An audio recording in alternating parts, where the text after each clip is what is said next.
Mic's on. Hi! Hi, besties. How are you? Did you miss us? We missed you. I don't like the silence. Y'all should talk back to me. I'm so scared. I'm ignoring Katie May. So Okay. I'm also scared, but I'm ignoring Katie May for my own sanity. That is new Brian art. So, do you want to talk about Cam? Or you want me to talk about it?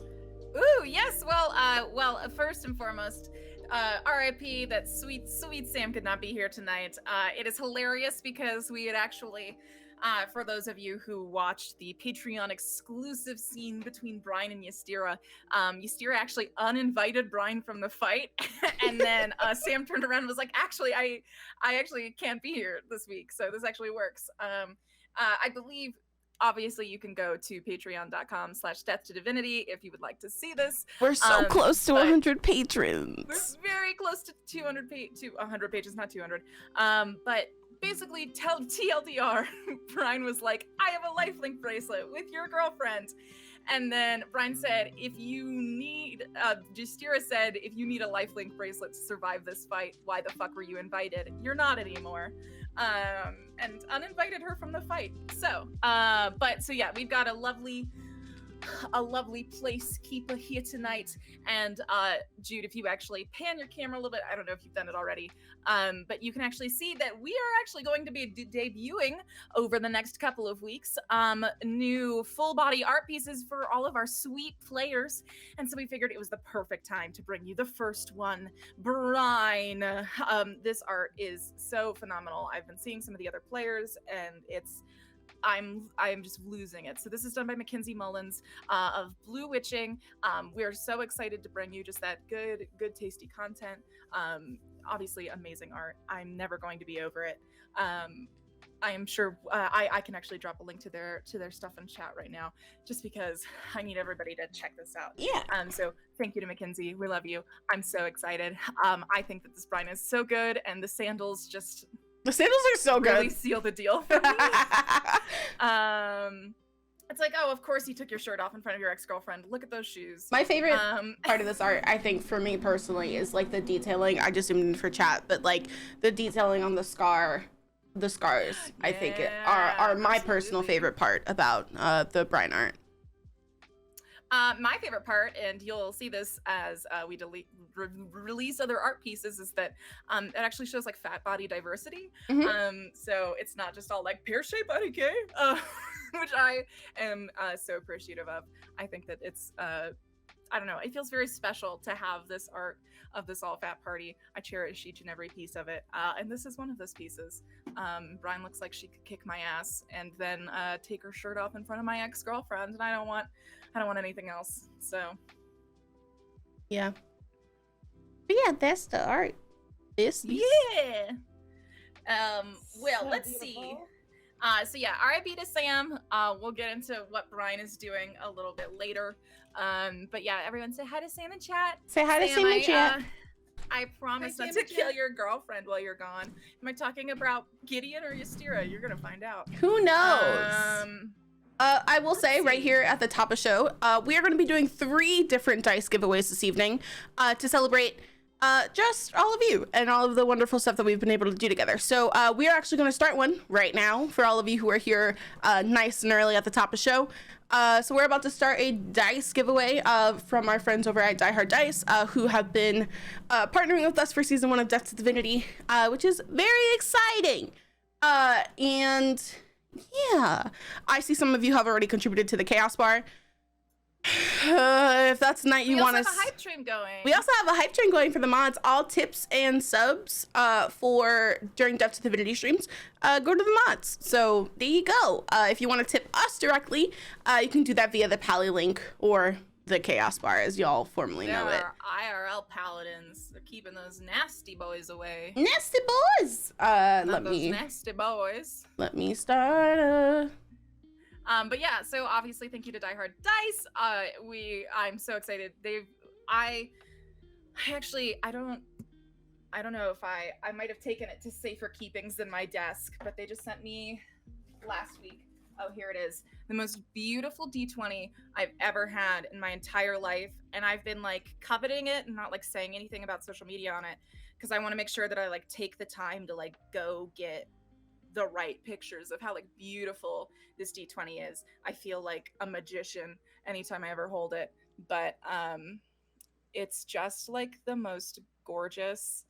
The sort of theming behind it is that it's a galaxy sort of style, and then there are these hollow flecks in it that represent the magic of the universe itself, and I just like I look at it like it's every so day. pretty.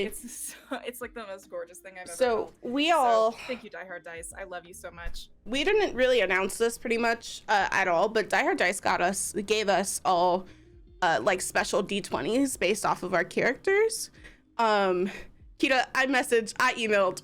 Yours is coming. It's somewhere in the USPS system. Yours is gonna get there. But this is Adri's. Where's my camera? This one. This is Adri's. It's like a blue. Yeah, we all got special D20s made from Mish over at Die Hard Dice, who is wonderful and great, and like just took our like character ideas and ran with them to like make some really cool D20s for us, which is great. All right, anyway, I'm gonna start this giveaway. I'm sorry. So yeah, you could get pretty dice by pretty people. We love you, Die Hard Dice. Thank you for supporting us. Honestly, it's like really hard to get like TTRPG companies who just like believe in you at face value, and to have such a prolific company say that and like put their money behind it is so impactful. It's impactful is what it is. So we're very appreciative, and it's a great Christmas gift. So consider it. Yeah, and or, you know what, get those free fucking dice from the giveaway. Yeah, if you win the giveaway or don't, you can actually use the code Death2Divinity at checkout to get 15% off all of your dice purchases over at Die Hard Dice for the holiday season. And then once the holiday season is over, it'll drop back down to 10%. But using our code at checkout does help us. So if you are buying from Die Hard Dice, consider using our code. That's free money, baby. Free money, baby. It'll help you get more stuff. Save some money and then get some more dice.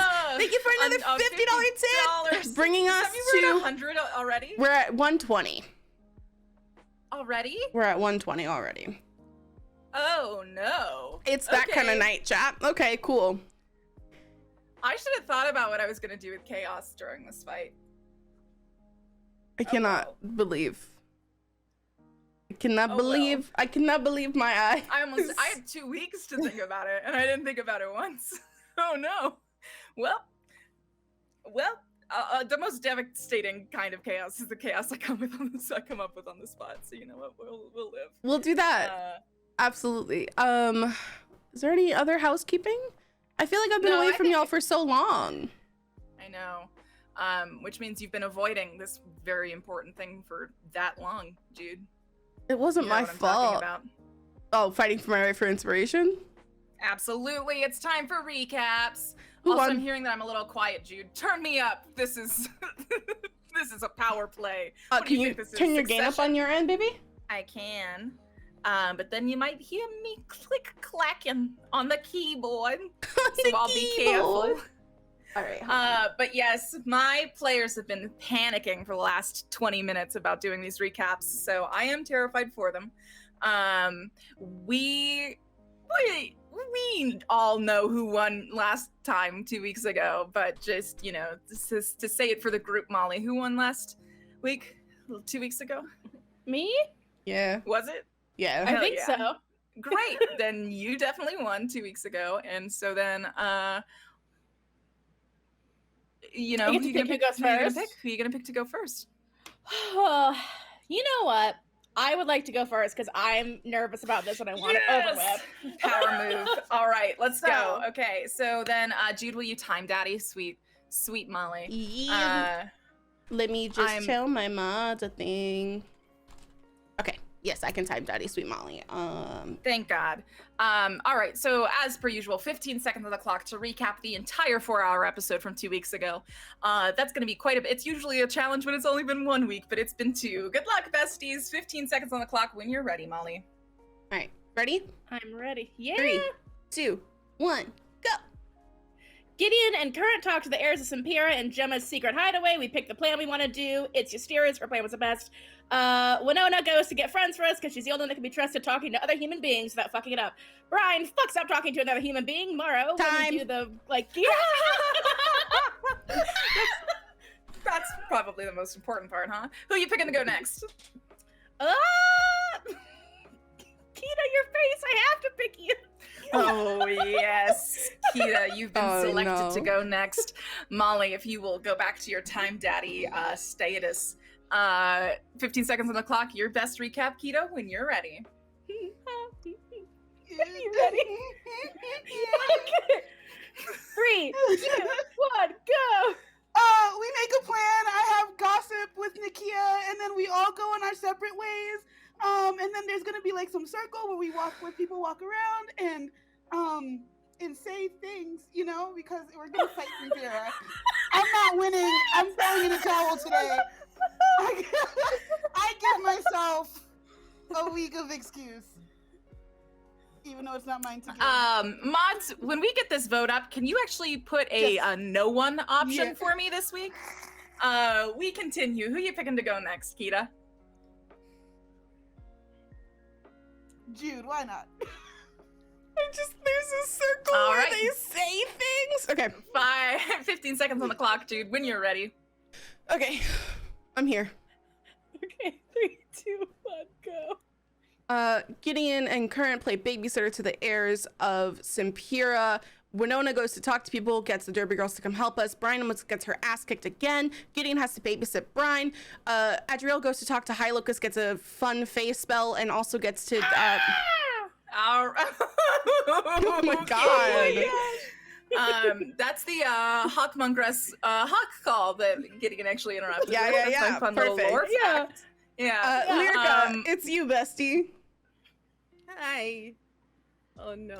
Let us know when you're ready. I don't know if being cute will get you inspiration, but you're welcome to try. Oh, I'll do my best. Okay.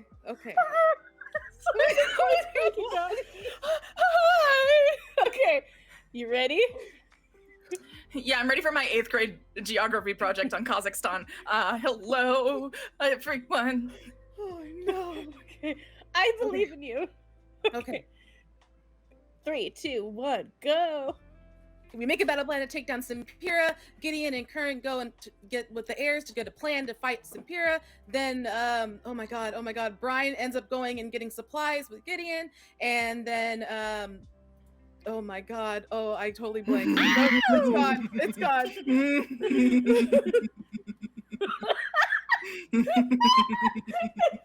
It was gone. It was gone.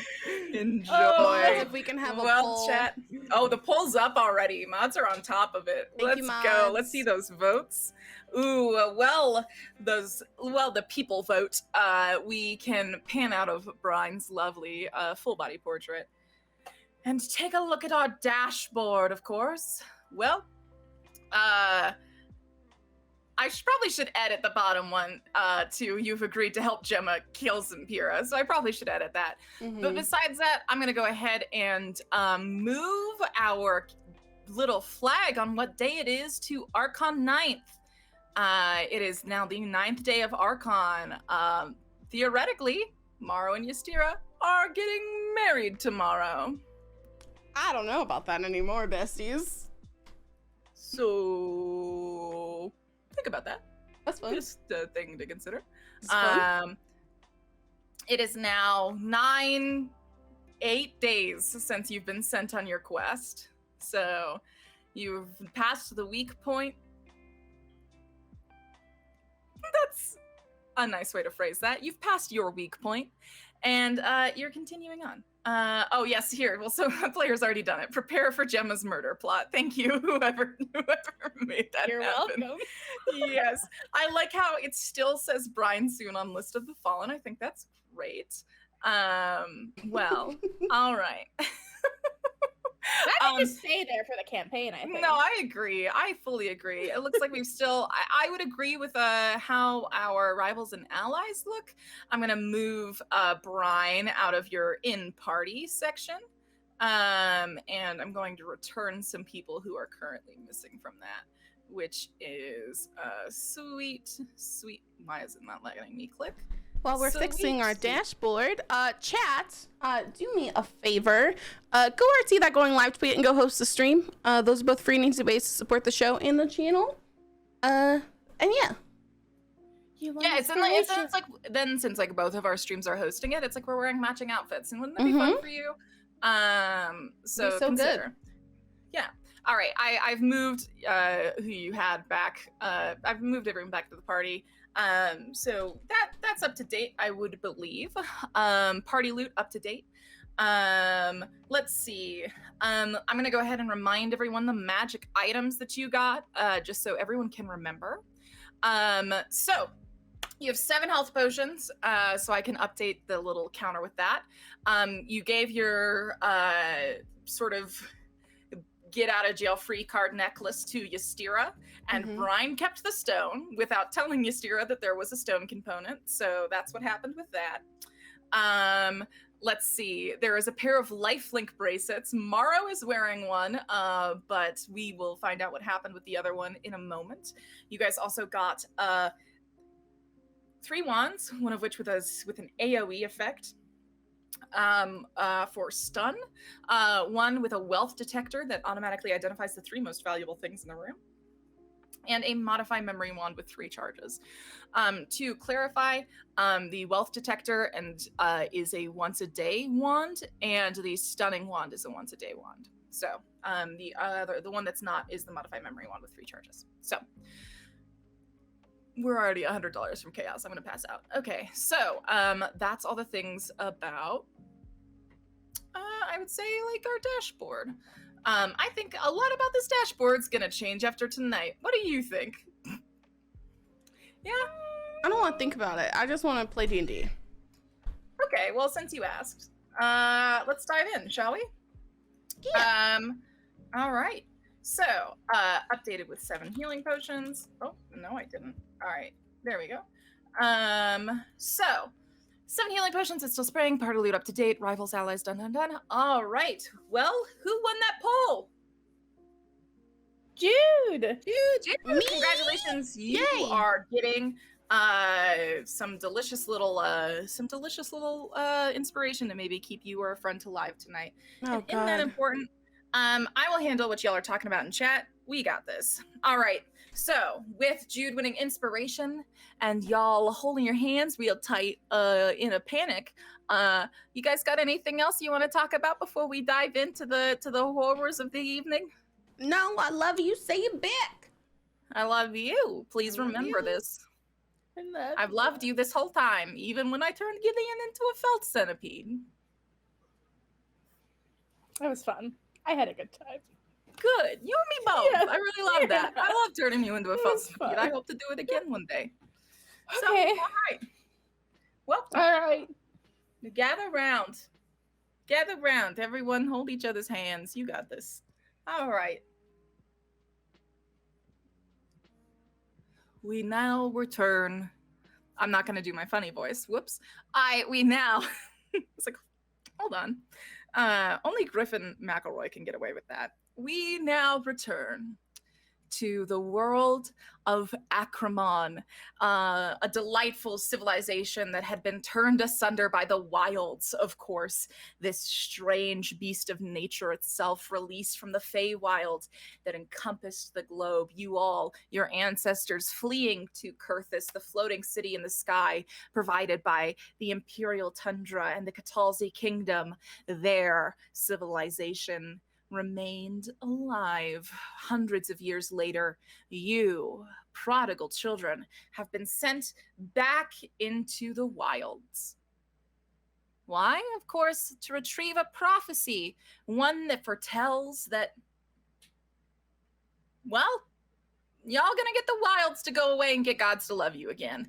Bold prophecy, but very important if true. Now, this prophecy being, of course, in Doxon's temple, the god of the Shadowfell, grief and betrayal. But that's not where you are right now. Of course, no, you're in Terrapine, the iron tortoise that lives on the coast of the Arana Empire. This iron turtle has kept the civilians in here safe from Fae for hundreds and hundreds of years. And of course, in this sort of governmentless utopia, shall we say, 5 guilds were created.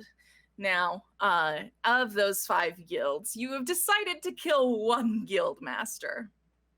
And that is Simpira, this Medusan woman, Gorgon, who is from the old world, telling stories of it, agedness accumulating in power and ruthlessness. She's seen hundreds of you come and go while she's stayed. But you've decided to be the ones to break the cycle. Breaking the cycle. Wow. It's not something easy to do. Have any of you succeeded in doing this before?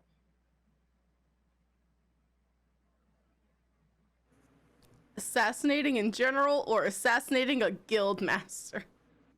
Breaking the cycle. No.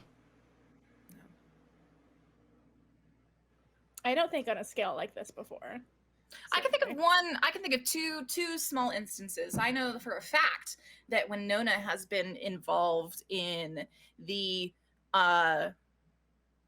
basically the cultural protection and resistance to gentrification of the weeds, which has of course been an act of at least attempting to stop the cycle, perhaps not breaking it. And I know for a fact that the Castle Kids had a very high school, very glee movement to actually erase gendered language from the Arcanon itself. So, not quite killing an 800-year-old Gorgon lady, but something close-ish. Is any of that experience dictating how you prepare? It's sunset, Tuesday night, the night before the wedding. You are all in sewers. In the sewers you were in before. This wide cavern with what appears to be a caved-in wall on the far side. You've all prepared. You've all done this. In fact, it was about an hour ago, Gideon, when you kind of I think it's safe to say you took like a midday nap. I think Gideon's a napper. Tell me if I'm wrong. No. And you woke up and a voice memo had been recorded on your Sympax. This is not a text message. This is someone picking your Sympax up, recording a little voice memo, and then turning it off and setting your Sympax back down. And it sounded like the following. You might hate me for this, but listen, after tomorrow when I set this trap or thing or whatever it is that we're doing, I'm going back to the ship. Somebody has to make sure that it's ready in case something goes wrong and we have to fucking get out of here. And if Gemma's in the fight, and I know Gemma's gonna be in the fight, we need somebody who can get us off the ground fast and into the air and into the wilds. So I'll be on the boat. Don't let her die. And don't get yourselves killed. Just whatever you do, please make it out alive. And this was the voice memo you received. How do you react to it? I think And then like a Gideon's like dawn brine. Delicious. I think that's like that gut reaction of like, of course. Like, of course it feels like Brian bailed. And then there's also like the relief that Brian's not going to be there, because I think Gideon was most worried about Brian going down based off of their track record so far. Not in a bad way, but just like Brian's had a rough time since coming here. Yeah. And then on the nightstand next to it, you see that there is both the one half of the lifelink bracelet and the stun wand. So you need to still decide what to do with these two things. Okay, I'll take them for now and talk it over with everyone. We're all gathered, I guess. So I think that's what we cut to. You are all in the cave. You are in the sewers. So this means Winona and Current, these are familiar places to you. You're actually part of the group that like got here, got everybody there. So of course it's the four of you, Winona, Current, Adriel, Gideon. You are joined by Misha, who still looks like Julian.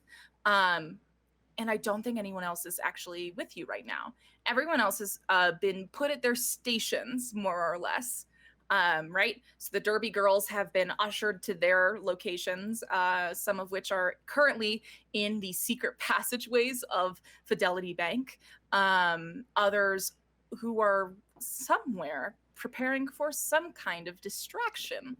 That was the most of instructions you gave them. So it's just the five of you. And you're waiting for the signal. No one told you what the signal would be, but you're waiting for it. So I think it was Lusso who just gave you a very vague, like, it's the signal, and just kind of like disappeared. So you're all waiting for whatever the signal is. And Gideon now seems like a good as time as ever. It's kind of burning a hole in your pocket. So, Brian left these before she left. And Gideon pulls out the wand and the bracelet. Does anyone want these? I think I already have the wealth wand. I don't think I should have both. So you guys look over at Gideon. You see behind Gideon's left shoulder, Misha is standing at what looks like rubble, a caved-in rubble pathway, and is actually interacting with now visible runes that is like holding up this sort of mirage, looking to sort of hack into it, if you will, though this is not a high-tech campaign, sort of hacking in. And then on the other side, the result of 5 minutes ago, Winona absolutely cleaved in twain this phase spider that Current you actually recognized from the fight with Oslo. So there's a dead spider on the ground to Gideon's right, to the left, Misha hacking into something. And that is what the three of you are seeing as Gideon is holding out these objects. Who feels most comfortable being tied tomorrow during this fight?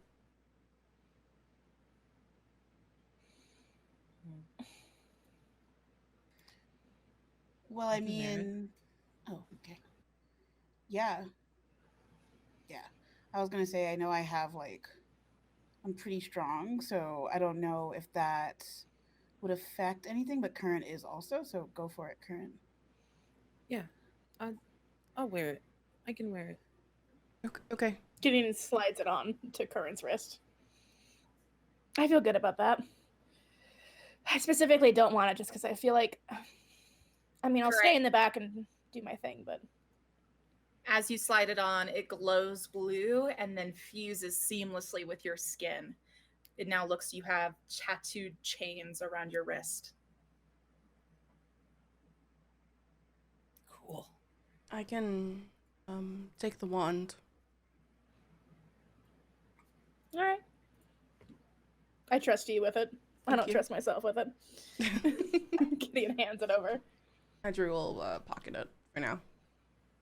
Okay, cool. So, I think that there's another 10 minutes of waiting. Does anything happen while you all wait?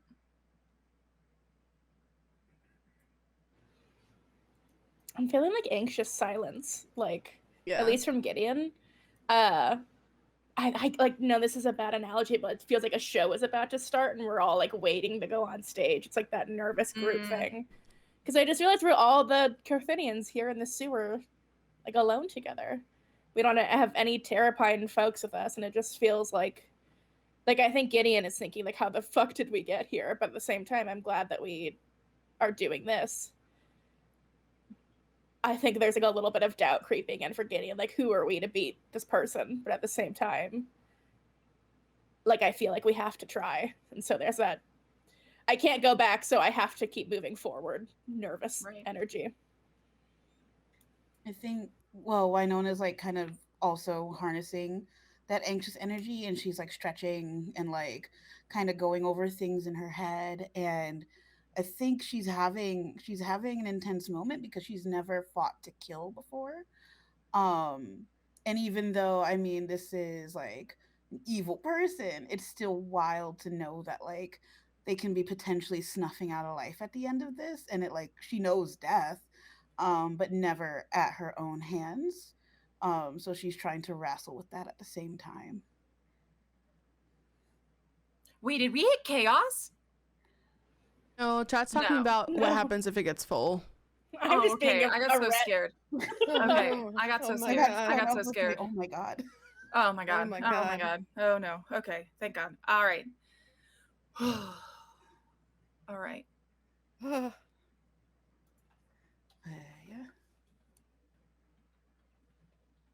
All right. So just silence the whole time, unless otherwise stated in 3, 2, 1. All right. No, I think Audrey just like squeezes both Gideon and Current's hand, and also kind of like looks back at Winona and like extends her hand to Winona as well, because I think that like, yes, it's been a week, but it's been a fucking week, and like I think that like in Audrey's head, like Winona is just as part of like our little like collective as anyone else at this point. Same with Brian.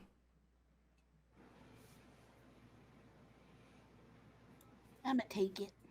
Yeah, I think Adri squeezes it and goes, "You've really like destroyed that spider." You gotta, spiders, no. Now we've got to take on a guild master. So I guess that was a warm up. Yeah, how does your axe feel? I mean, it feels nice and heavy like an axe.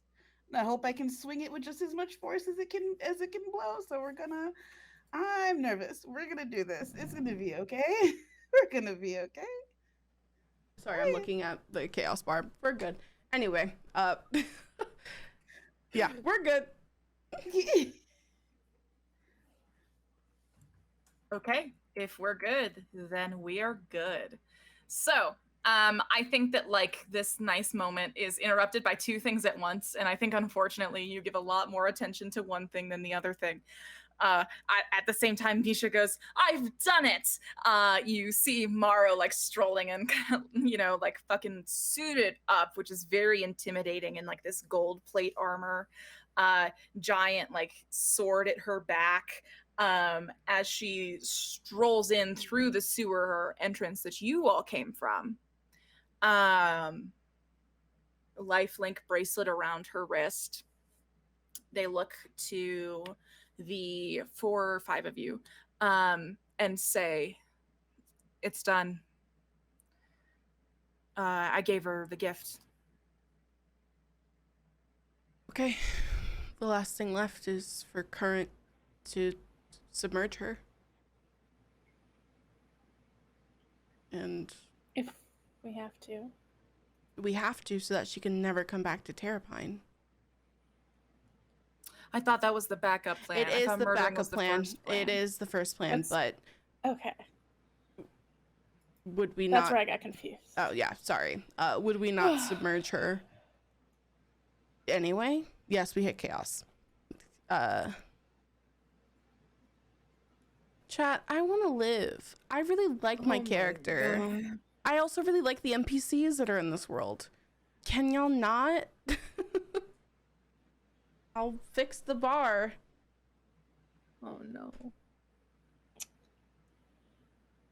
Hmm.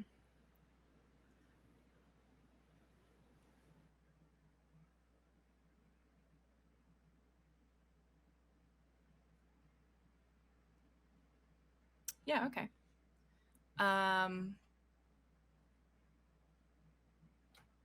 Fuck me up.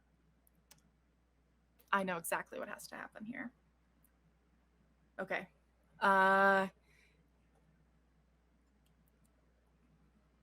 Continue conversing about how you're going to get through this. Oh, I think Adra just goes, yeah, if Current just has to submerge her, and yes, that's the backup plan. We do plan on killing her. But It's always just- good to have a backup plan. I just don't want her to hurt anyone else here. You say the word and she's underwater. Okay.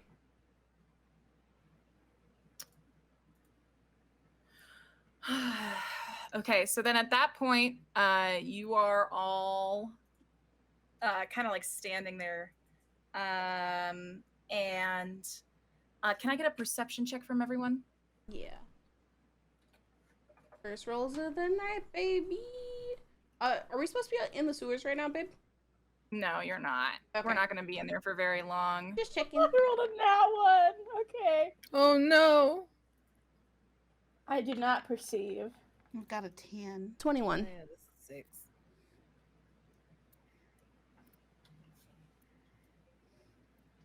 Okay. Yeah, we're gonna give myself some chaos, I think. Who got the highest? Adrielle. You are kind of all talking, you're having this conversation. You feel a presence lurking in the shadows near the entrance of this cavern, who has not stepped out from them yet. Have I felt this presence before? Nope, looks like they came. Oh, like in general.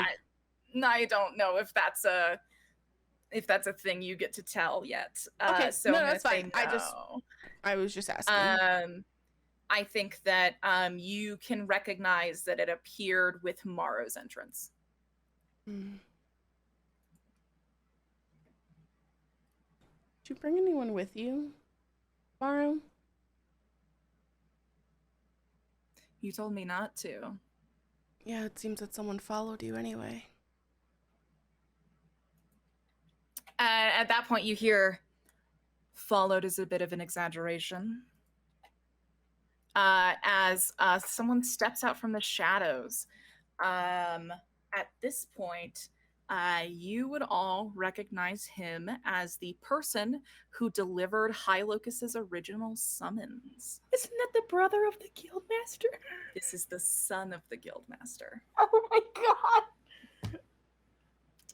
The son of Guildmaster Meritos, Yaldek, has emerged from the shadows.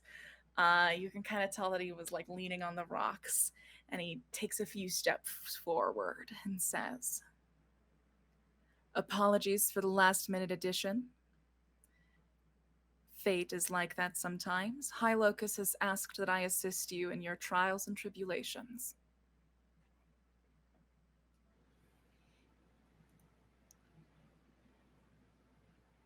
Can I insight check? Okay. Yeah, can we all Yeah. see this bean now? 19? Bean? Yeah, he's stepped from the shadows. He's this rose quartz Genazi, this gray skin with this jagged pink hair, much like his father.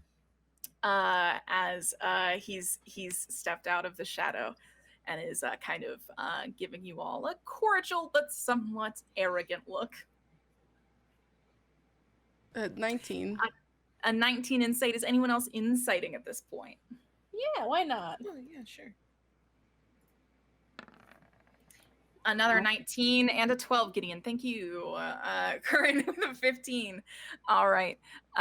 So I think Gideon, you're like, I don't know about this. But I think Current, Winona, and Adrielle, I think that if he was the man who delivered the letter, you can kind of infer that he does like act on her word. I think at that point with an insight, you can also tell that he is still wearing cadaver's armor, right? So a turtle-shaped shield on his back, 2 daggers at his side, still in like uniform, which you honestly don't see a lot of here and we're super used to back in Kurthus. It's almost jarring to see. What was his name again? I already forgot it. Yaldek. Jaldech.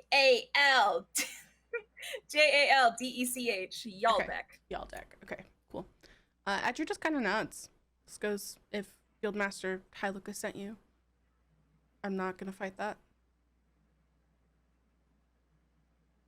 And at that point he says, I assume no one told you about the gate. What gate? No one told us about the gate. You actually, wait, did you find out about the gate, Adriel? Oh, the Soul Gate? Yeah. I did find out about so I think Adri will go, the Soul Gate? Yes, that gate. So you have heard of it. I have, are you here to destroy it? Disable I'm it? here to make sure it's destroyed. Lucio is already going to help with that, but I'm sure that having another set of hands would be great. Yes, well, Lucio is a twink with no staying power, so I'm glad you have me. Hello? What's your name?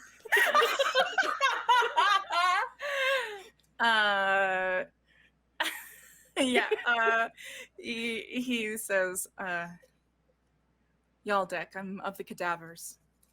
Gideon Osmond. Okay. Interesting energy.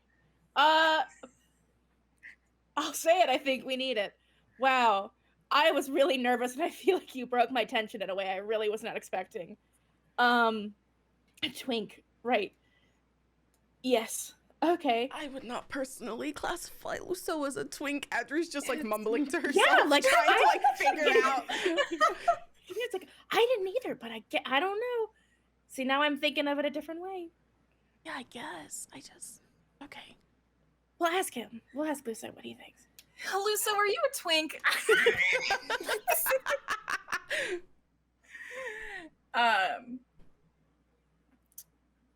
Yeah, so I think like at that point Yalda kind of like goes down and like shakes hands with everyone. Kind of like skips over Morrow because you assume that they know each other. And kind of just like shakes the hand of all of you. Do any of you say anything in particular, or is it just a cordial introduction? Adri will ask, did Hylucus tell you what did Hylucus tell you? That you needed help. I get that. What did Hylucus tell you about what we're doing? Adri's gonna rephrase it. You're killing an 800-year-old guildmaster. Perfect. And you need help. Perfect. Great. I'm glad that we're all caught up. Well, yes. Anything else you need to catch me up on? And I think Adri will just walk him through where people are station-wise. And I think like after that he like pauses and kind of like thinks and like says, "Wow, that's a small army you've accumulated." Yeah, I guess it is. And how much of that was with money? None of it. That's technically a lie if you would like to roll a deception check. That's true. Because of the Derby Girls. I think Adri would mention that like they had hired the Derby Girls for literally something else. And that they Side agreed. quests are an additional fee, they warned you. Wait, did Winona do this as a side quest, or did Winona ask them to help? I just asked him to help, but Yeah, I didn't think that Winona said it as a side quest. Okay, then you can go ahead and roll a persuasion check for me, Kita, to see if they count this as a side quest or Okay, helping a yeah. bestie. please help me, besties. You said persuasion? Yep. 22! Yeah! Alright, they agree to do it sans side quest fee. Yeah, so I think Adri will just stick with her. Okay. None of All it. right. Nice. Okay. Yeah, so I think at that point, he nods, kind of impressed, and says, "That doesn't happen often here. Usually money's the only thing that gets anything done." Yeah, well, hatred of an 800-year-old guildmaster kind of brings people together. Yes. And then a prophecy after, correct? Correct. I am to attend that quest with you as well. Okay. We're gonna go get the rose first and then do the prophecy. I would hope so. Yes. That's top of the list. For Right sure. after this. Literally as soon as we get out of here. All right. Luso told us to wait for a sign, and I don't know what that sign is. Oh, it'll be very showy. I know him. And just at that point, Yaldek turns back towards like this entrance, and then like since Misha has gotten this illusion to go away, it just looks like a tunnel. And you're watching this tunnel, and suddenly the rim out of it glows this like bright green, and then flashes some sparks. And then Yaldek goes, "My point." I feel like you two dated. I'm gonna say it now. I'm calling it. Anyways, You can't just say Yaldek that to people. just, like, Adri will yell. Throws his head back and goes, he wishes. And then starts walking forwards. I don't know about y'all, but I am ready to fight alongside this motherfucker. This is Yeah, easy. Adri will start walking Yeah, and like grab Gideon's hand and kind of like drag Gideon along and very quietly just go, "You can't just say that to people we just met. but I'm right. You know I'm right. That's You cannot rude. say it. It's rude." I was not wrong. It's clearly something. You can't tell me I'm wrong. That reaction. Something's going on. We'll just wait and see. Gideon, Okay. Gideon, Yes. you're not wrong. Thank you. Thank you. I hate it here. Misha leans forward and goes, "How can you tell?" Because he's being mean to him. Really He's mean. talking. In Yeah. a very pointed way. No, but Nobody like just being said mean to that. something isn't like obvious that like then you like them. So Okay. I don't know. You were mean. Adri goes, "I don't know."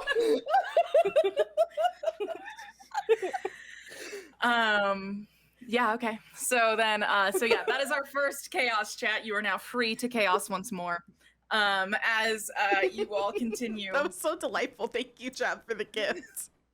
Thank you, chat, for that gift of, oh my god, another body on this ship. Okay. So you all are walking down this tunnel.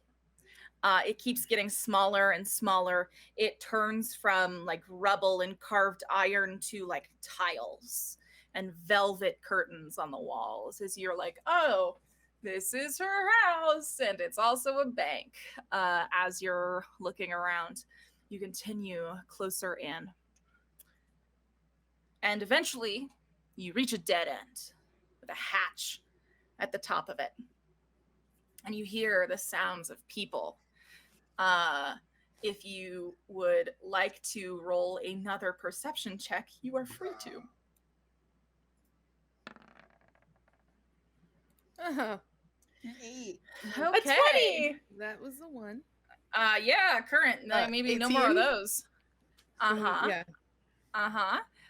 So with an 18 and a 20 from Adriel and Gideon, are you guys like doing anything like to the hatch before this perception check? Are you like trying to open it? Are you like putting your ear up to it? Is anything happening? I think I'm like putting my ear up to it before opening it. That would be my Yeah. strategy. Okay, so then Gideon's on the ladder. All of you else are kind of like standing there. Gideon, you're like on the ladder, your ear's kind of pressed. And with your ear pressed, you can actually see that Luceau's shoe is sticking in through this hatch. And it's open only like a small sliver that you can peer through. And Adriel, you can hear the following. Gideon, you can hear and see the following. Okay? So you see Luceau standing there in like what can only, I guess I can outrightly call cultist gear. You know, like a sort of like a priest neck sort of shirt with an elegantly like done like black sort of adornment as the neck piece that goes into this just like half robe, half cape nonsense, very austere, if you will. So you see this with his toe sort of jamming the hatch just a little bit open, and you can look down where he's looking, which is actually the elevator entrance. So let me bring you now to where we find ourselves. So you all are in this room. You will recognize that y'all have been here before. Luso is standing at this decorated, I brought you all here, right? I always like think that I forgot the second I bring you all here. No, I brought you here. Okay, cool. So you see Luso is, so this is actually the hatch, this square that's right by Luso. That is the hatch you are underneath right now. And what you see down by the elevator entrance is you see it descend slowly, and you see 3 pairs of feet. The first thing you see are Lovey, Lovos, and Trinity are there armed to the teeth. They're wearing matching armor that looks like you took like a derby outfit and then like fitted it for like actual battle, like metal pieces and all this kind of stuff. You can tell that that's probably where a good amount of their commission money went, from their previous jobs, is this just like sick line of just absolutely fitted armor.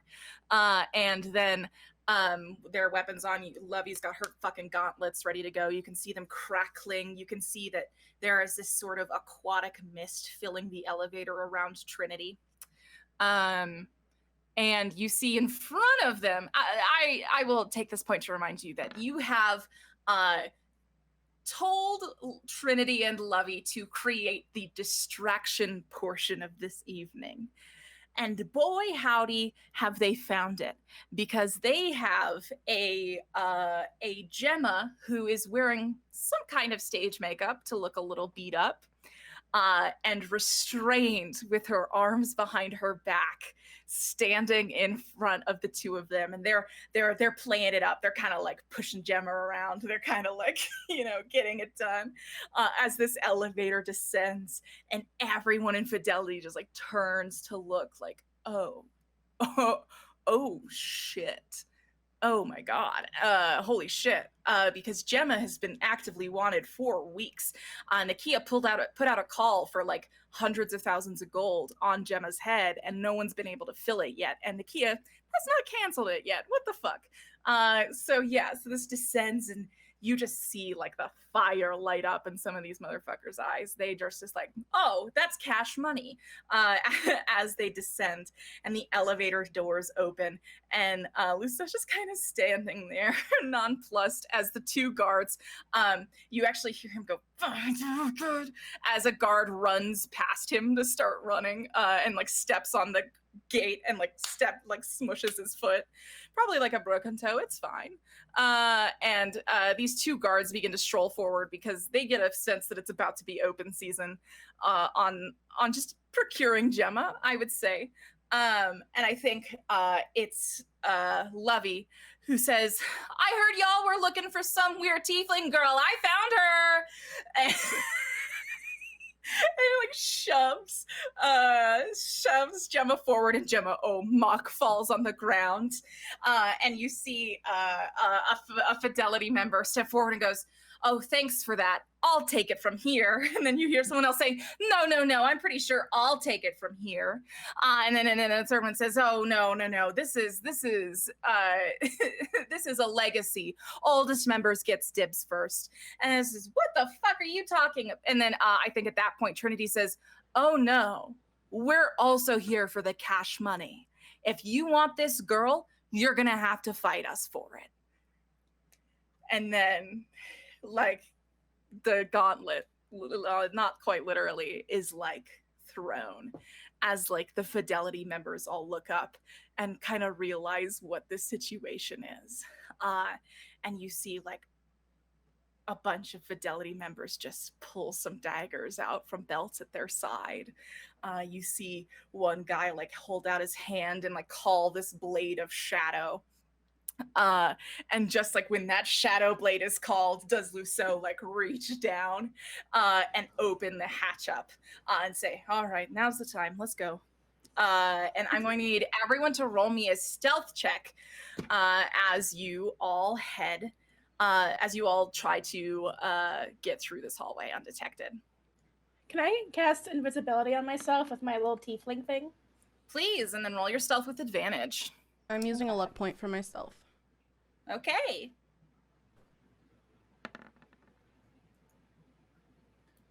Nat 20. Yee-hee. All right. Can I re-roll and use a luck point? I'm sorry, I forgot I had those. Yeah, if you have a luck point, please do. And then Current, I believe you get advantage because you have your fancy boots.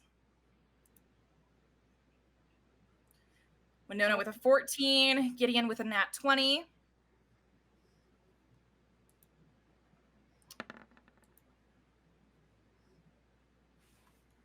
Current with a 17, and Adriel with a 12.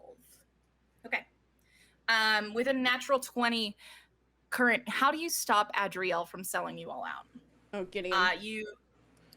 Who did I say? Current. Gideon. Yeah, Gideon with a natural 20.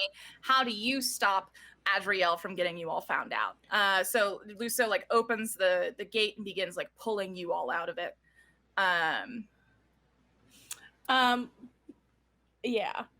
I'm sorry, did you want to describe more before I... No, keep going. You're all being pulled out at this point. I think because I'm cheesy, when Gideon casts invisibility on themselves, it looks like their form like burns away in this little green magic until they disappear. Mm-hmm. And I think Adriel's right behind Gideon, so it's like hard for them to see.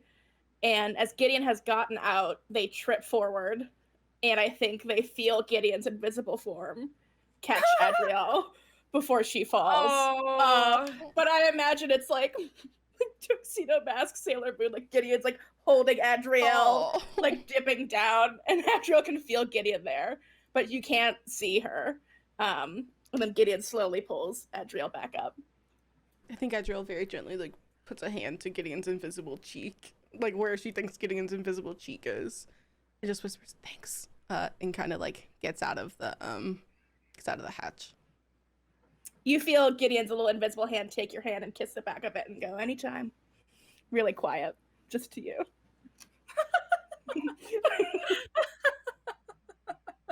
Okay. And then, of course, the four of you exit, and then I think Maro and Yaldek pick up the rear, which is, again, so funny this man is here. Okay. All right, he's just like not involved with the drama, and yeah, so just any of that leaking into this is going to be very confusing for him. As you all sort of pop up and begin creeping forward. Since you all rolled so high on your conflict roll last episode, if you are with NPCs, they are not going to roll their checks to possibly like tank you all. I'm just going to count them as automatic successes. And so that's part of what your great success did for you last week. So they are just following in tiptoe behind you as you all make your way to the back. I think that as you all kind of approach, you're hiding behind these statues. I think you recognize the assassin who went after Gemma earlier, Monica. She's sitting at this right seat beside the throne. She notices Gemma, and you watch her stand up and leave the room off to the right. Where to? No idea. None of you are familiar with this place, but you see it happen. As you all begin to get close to the back entrance where you all are trying to leave through, which I'm going to kind of like ping right here, this little walkway, you're all creeping forward, and you worry begins to like pick up in your throat. oh my god, there are actually guards back there. What the fuck am I gonna do? But I think with the high perception check earlier, Gideon, and I see you kind of leading the way as you move your tokens, I will say you notice as you get closest that these guards are actually being like held up, like in place by like golden short swords that are going through their midsection. Oh my. Can I roll a perception check to see like who did this if I recognize the like attack? Yeah, for sure. Okay, because that's metal as hell. It is I metal. I love Probably it Nakia. so much. My bet is That's Nakia. what- 9? I don't know. Those are some 9? cool swords. No, pretty like, oh shit. Oh, Oh wow. shit. Is anyone else trying to roll a Just perception? here. I'll roll a perception. Yeah. I do I not love see. this map so much. I do not perceive. I perceive nothing. All right, I will say, just sort of above game, none of you notice the delightful smirk on Luso's face as you all pass these bodies. As I think he hears out loud, Gideon's like, oh fuck. Ooh. hell yeah. What? His ego isn't big enough. I love that. All right. So, yeah, as you all pass, you can give one last look over at the literal brawl that is broken out back towards the elevator entrance. You can see that Jim has actually been cut free and is fighting with the Derby girls as she's taking out several members of Fidelity. Before you all leave, are you doing anything to turn this fight in their favor?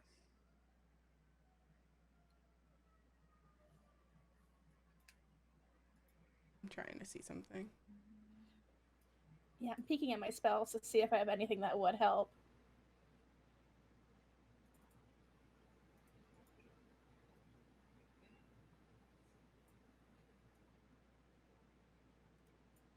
I did not mean to cast that. My bad.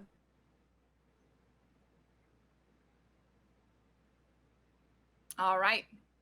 Going once. How far are they? Going from us? Wait, twice. how far are they from us? How far are they from us? 120 feet. Oh. Oh, I'm not Yeah, I close enough. can't. Yeah, I'm not close enough. Yeah, We're I'm good. not either. I would allow a stealth check with advantage to move back that way to cast and go back, but I that have a is 0 risk to you'll have dex. take. I'm not gonna risk it. There you go. Can I like cast one? It has 120 feet range. Can I cast one chill touch on a random ISIS Fidelity member? Yeah, absolutely. Yes, for sure. Okay. So who do you protect with this chill touch? I think Gemma. Okay. Yeah. I think you see one of the guards bring down this like bludgeoning like hilt of their blade right for Gemma's temple. It would absolutely knock her out. We see this chilly skeletal ice hand reach up out of thin air and grip and hold on to this guard's arm that causes them to cry out in shock and drop their blade. And that's all that Gemma needs to literally punch him in the face and knock him out. So very cool. Very, very cool. And then you all are fit to continue. As you all move down this hallway, you notice that Luso is leading at the front and has pulled Misha up to walk side by side with him and is speaking intently with them. So you see that as you're all walking down the hallway. And then Current, you hear in your mind, Current, can you hear me? Ystira's voice is speaking to you.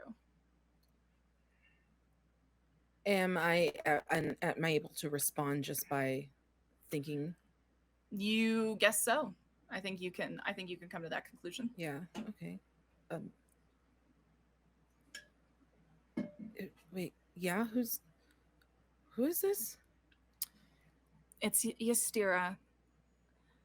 I know that this is a little late, but I have some instructions for you. Okay.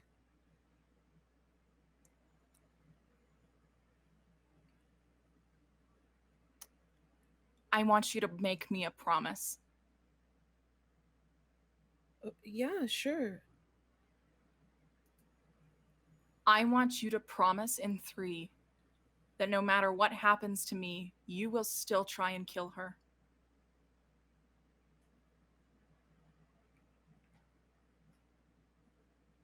We have to make sure that you're safe, Ystira. We can't. You have to come first. I need you to do this for me. I promise I will focus on coming out of this alive. If you let me focus on that, will you please focus on your part?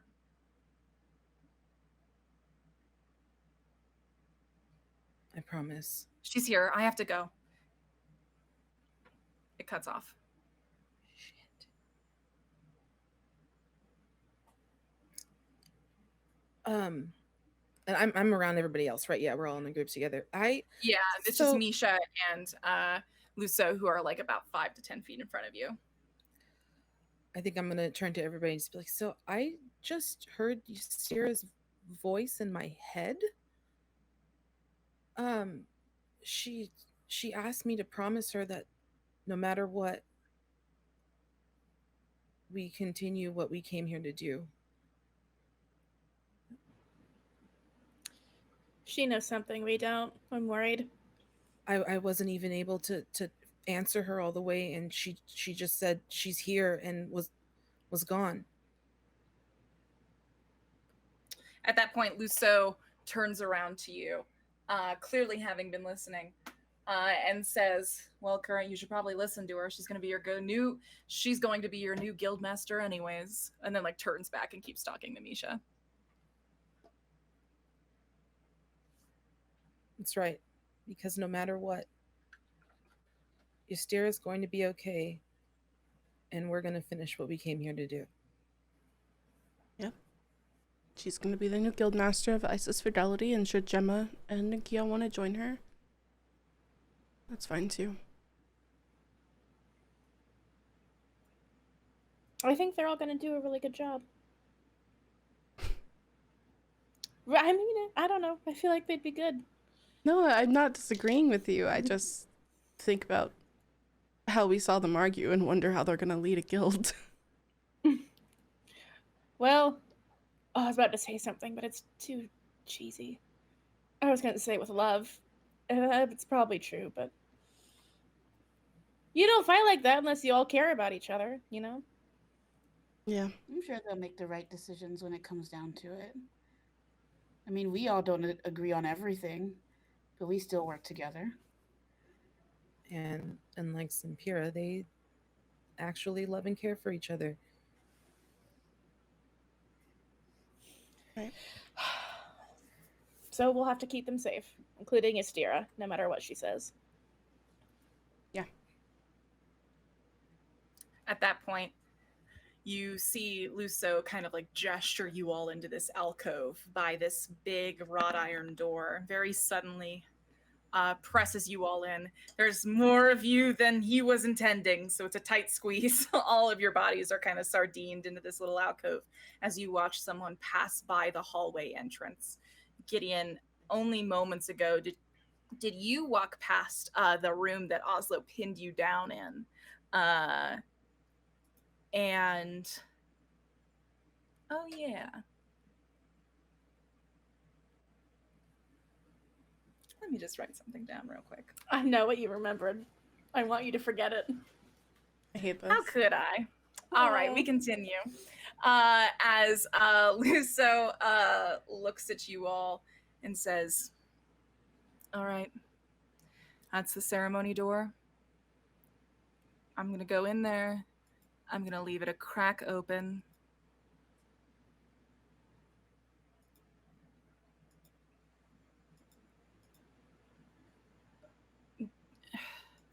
Did you seriously say she was going to decide when we all started fighting, or is that like a me thing?"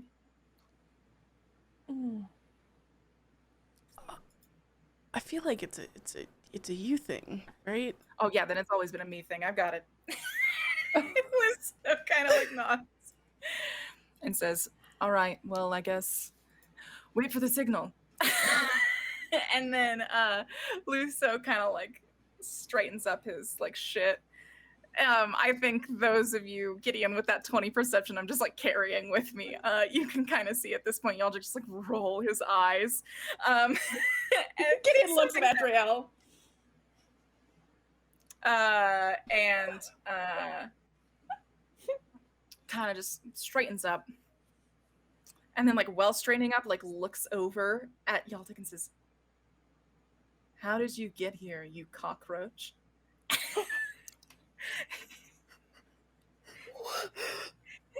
They're in love. Gideon. And Yaltic just looks over and goes, "I don't think now's the time." Yeah, I agree. Leave it. No. Please. Where's Molly Schaefer saying that? Winona kind of is like, "Yeah, keep it together," and it makes those two like nod and kind of like lock it down. Luso kind of finishes like straightening himself out and says, "All right, the signal," and then walks off towards this huge wrought iron door. I'm gonna ask for another stealth check as you all approach this door. Are you sending just one person to look and wait for the signal, or are you all kind of like gathering up at the door? Do we want a Scooby-Doo gang all Yeah. be heads stacked? Yeah. Yeah. Okay. That's what I pictured. Then stealth checks from everyone. A nat 20 from Winona, a nat 20 from Gideon, an 11 from Current, and an 11 from Adriel, and another natural 20 from I'm Current. using a fucking luck point. I hate it I here. think they're okay. I think you're okay, Adriel. I would maybe wouldn't. That's worse. Okay, well, Okay. I was gonna say 3 of us have nat 20. I know. yeah, so I guess my question for you, Adriel, is why you keep fucking up so bad. And she's just so clumsy. Like, she's just so clumsy. And I think she, like, trips, like, over, like, there's, like, a little, like, lip on the, like, edge of the steps. And she, like... Yeah, there's one step up. Yeah, there's one step up and she trips. And she falls directly into the back of Oh, actually, can I Winona. get a dexterity saving throw from you then? Yeah. 11. Okay. You stumble forward, and when you trip, I know you say you were about to fall into someone, and that's okay, but whoever you fall into accidentally bumps into the door and shuts it. Luso said he was going to leave it a tiny bit open, and now it is shut.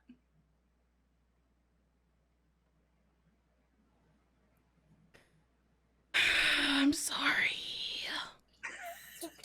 I'm sorry. No, it's all my fault. I'm sorry. It's okay. No, It's okay. It's okay.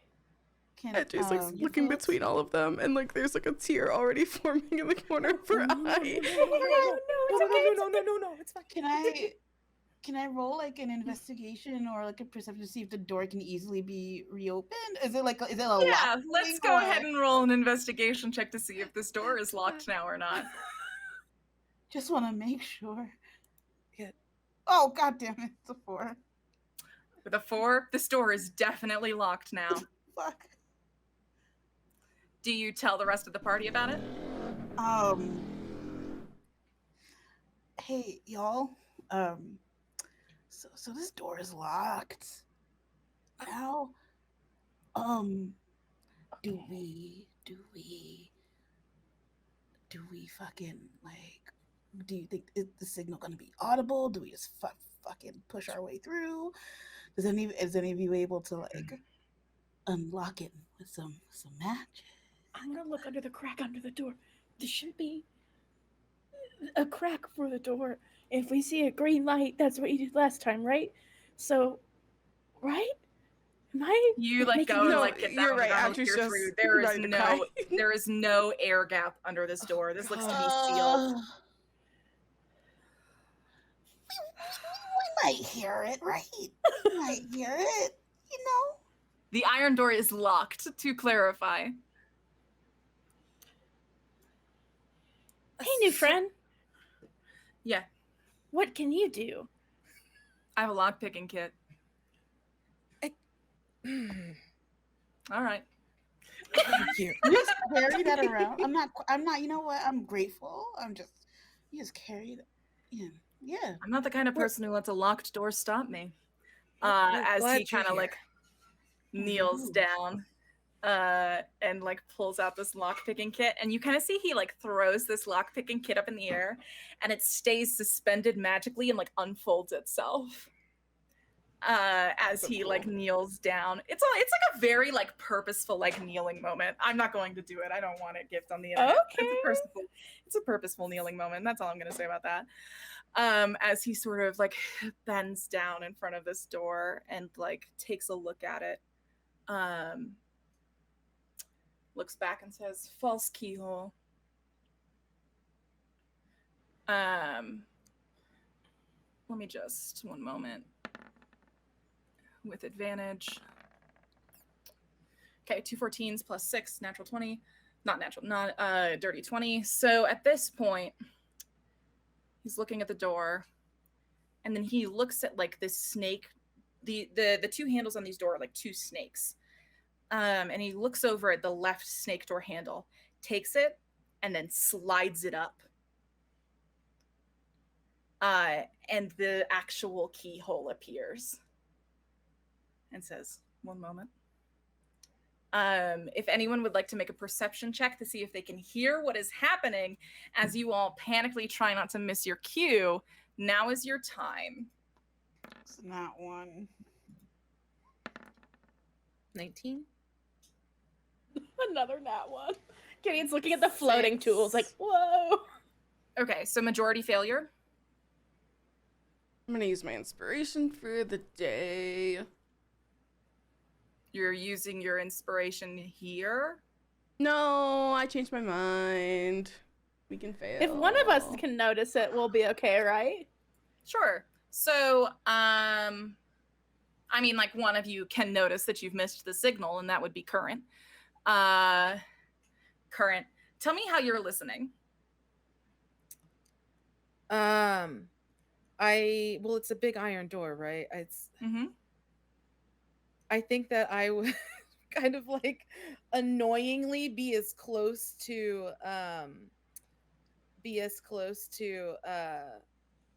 why are names so hard? Y'all deck. Mm-hmm.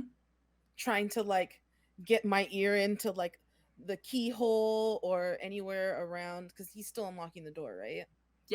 Yeah, just like, sorry, trying to put my ear up to whatever just to hear anything that I can. At that point, he doesn't even look at you. He says, "I don't mind a little bit of closeness," as he continues at this lock. And at that point, Current, you hear the words,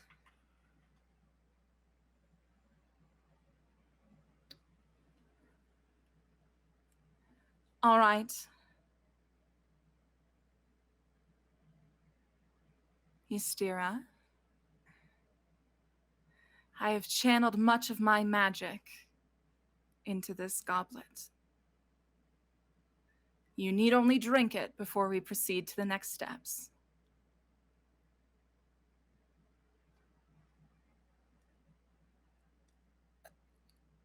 And there's a long, like, pause of silence. And you see the frame of this door glow the same green it did before. The signal is happening. We're missing it. We got to get in there right now. They're gonna make Ystira drink, or they're gonna make Ystira drink something. We have to get in there now. Okay. At that point, Yaldek says, "Almost there. You can't rush perfection." As final little locks at the door. What are you doing in these final moments before this door is opened? I think I know. Oh, go ahead. Essie's. I was gonna say, I think Winona has like essentially her hand is basically on the handle of her axe, like behind her, and just kind of like in stance and ready to like jump in at the sound. I think Audrey takes her sword off her back. Yeah, you notice Misha calls this radiant, glowing spear to their side, and they're just kind of holding it at their waist. As you're like impatiently staring at Yaldek, trying to like wait for him to pick this lock.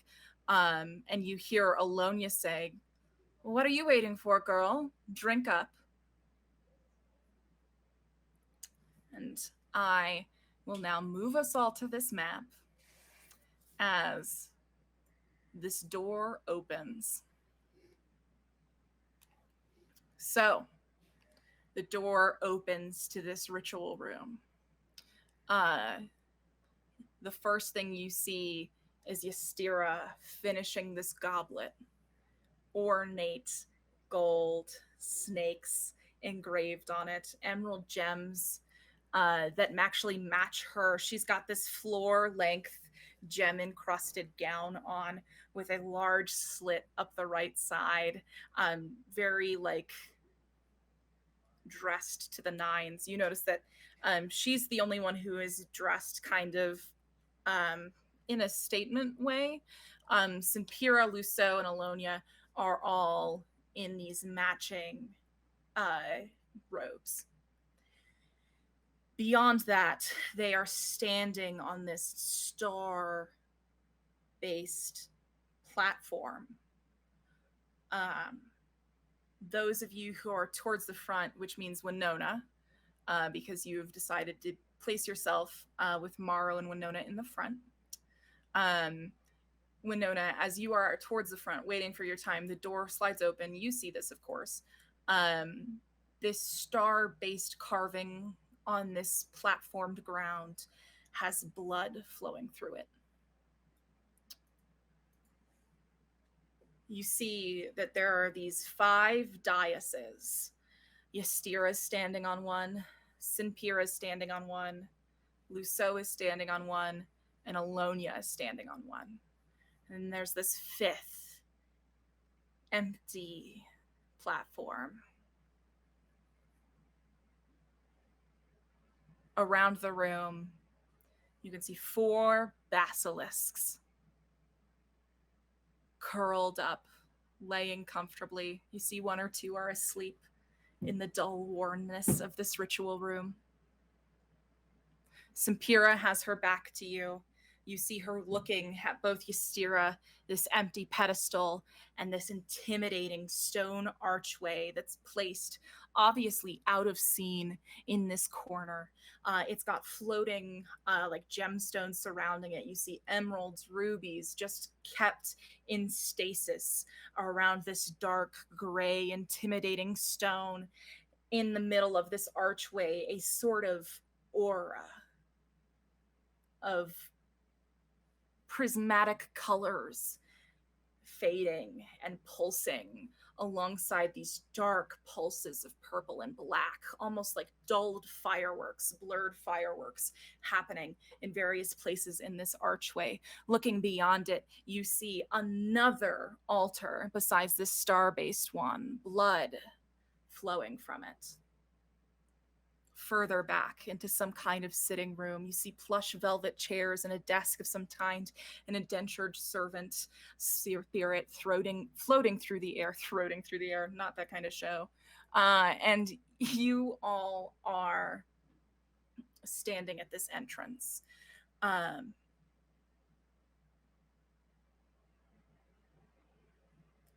door swings open.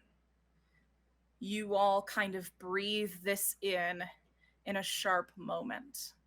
As you all kind of, for lack of a better word, spill into the room. Now,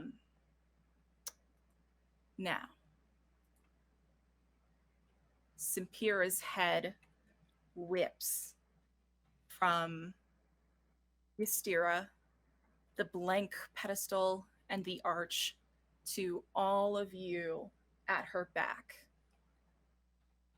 Do any of you say anything? Nope.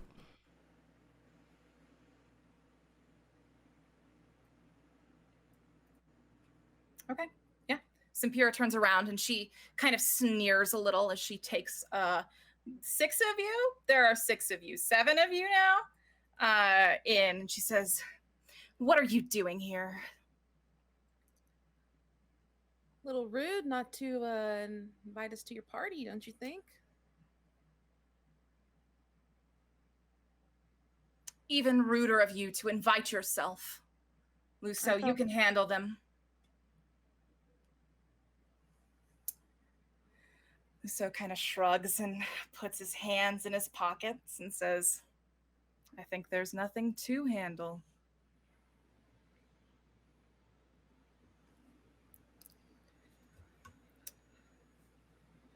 Sounds like he's a little busy, Simpira. Yeah, Ystira, what do you think? And at that point, Simpira like whips her head back to Ystira and says, "I should have known." There's this long eye contact between the two of them. And at this point, I am actually, unfortunately, going to move the Ystira is turned marker up 1. Because she did have to drink from that goblet to stall for you all. You see her hand is bleeding. Simpira strolls towards her, clutches her wrist.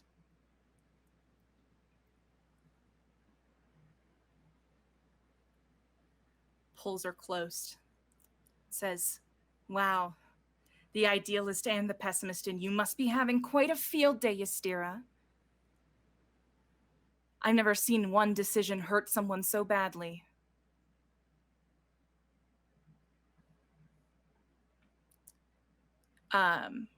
And I think like with that pull of the wrist, you actually see some blood from Ystira's hand kind of catch in the goblet that she's holding. And I am now going to roll a contested dex from the two of them to see who gets that goblet. One moment. So Simpira is going to... I figured I could roll on their character sheets and not just... there we go. So 19 dex from Simpira and a... Let's see, Ystira, can you control this thing you need? Can I cast Twist the Skein on Simpira's roll? What is that? I'll put it in chat. This is a 1st level spell. I have no idea, actually. It's an enchantment 1. What book is this from? Okay, you tweak a strain of creature's phased as an intense attack roll, saving throw, or skill check. Roll a d20 and subtract 10 to produce a number from 10 to 9. Add that number to this creature's roll. Okay. Yeah.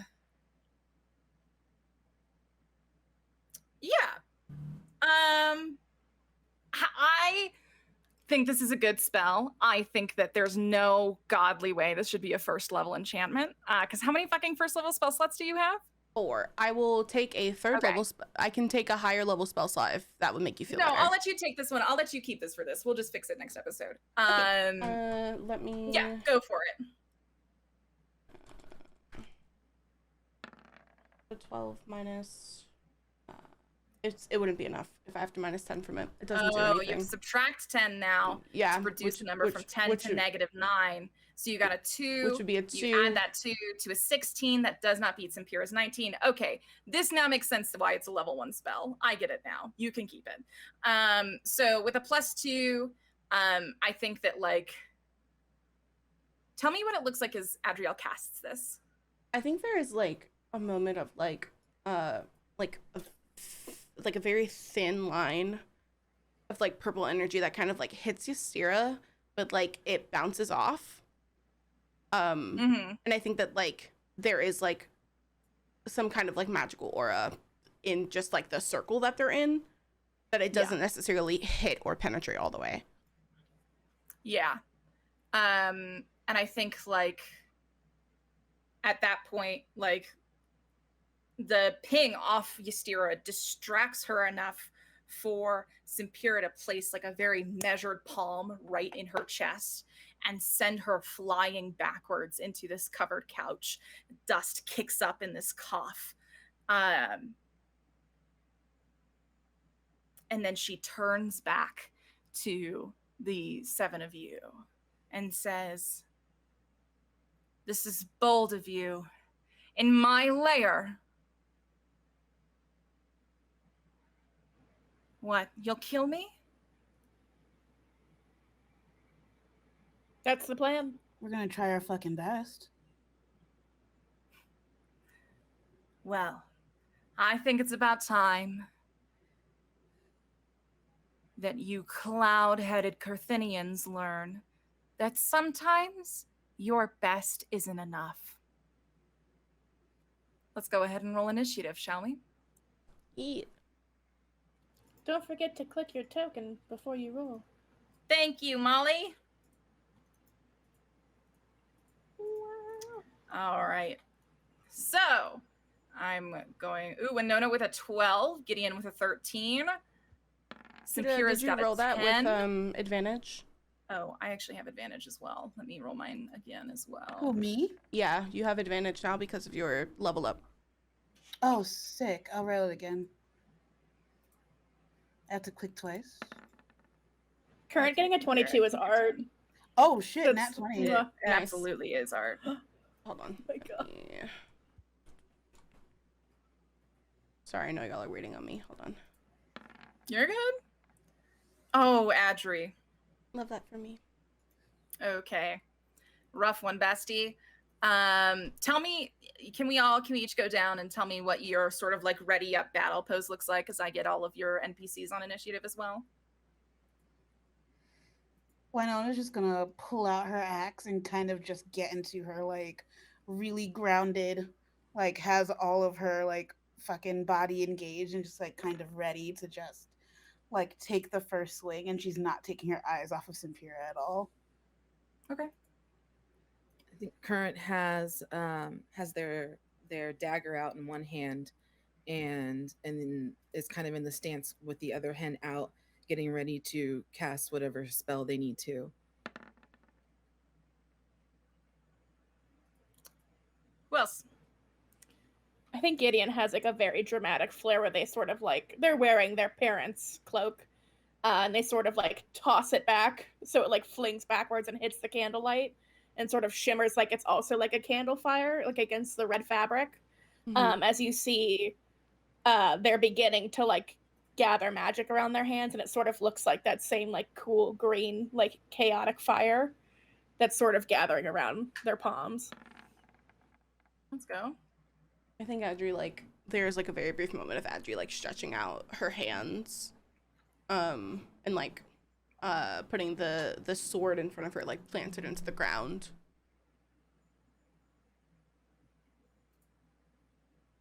Has Current gone? Yes. Oh shit. Okay, my bad. Yeah, all right. This makes sense for him. Let me put him on as this.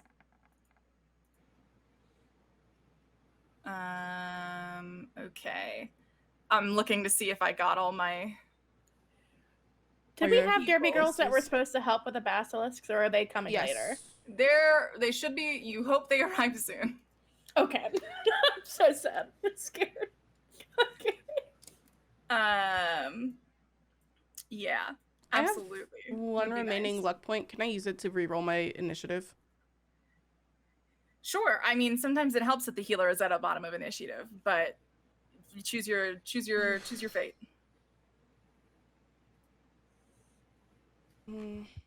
Yeah, I guess I'll stay. It's okay. Okay. Well, it's time to fight.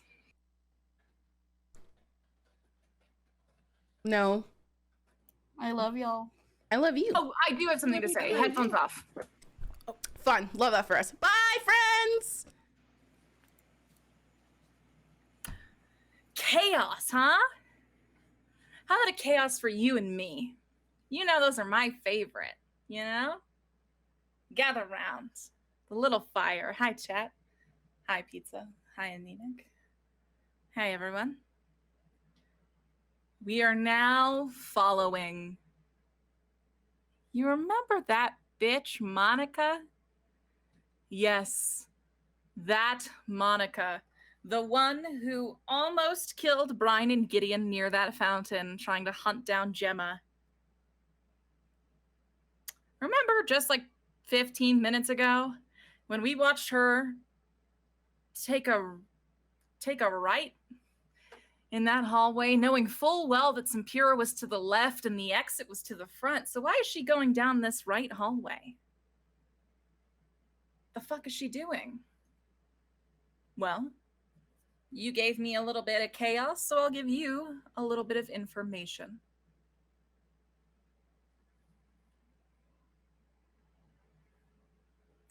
Why?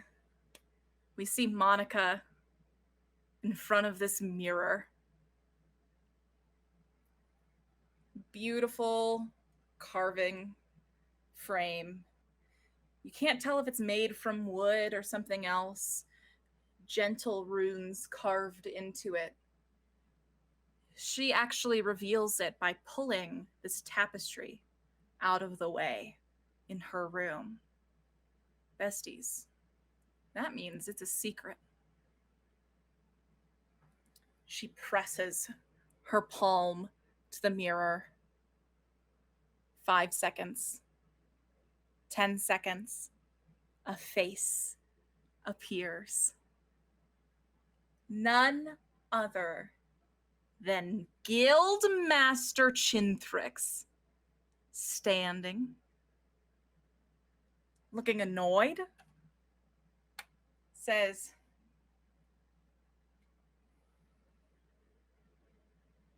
Monica? Monica, is that you? I told you to only call me in times of emergency. You kind of see that you're now like looking through. It is a like dead ass gateway to this man's bedroom. He is in the bed with someone who kind of like pulls the blankets over their head when, I don't know, a person's face appears in the mirror. Probably startling. I think at this point we also see that, yes, in this bedroom are several statues of the Apotheon sisters, completely like naked and horny.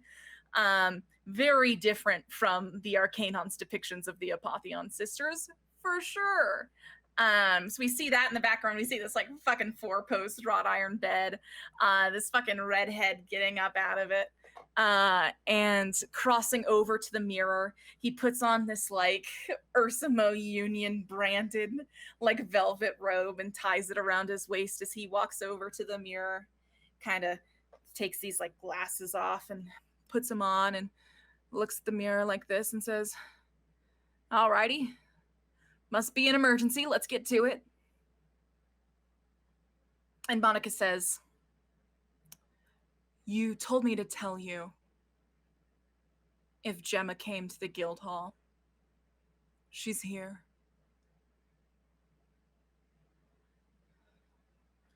Chintrix claps his hands together and says, well, that's another point for my little future teller. Man, I'll have to let her know the good news. Alrighty.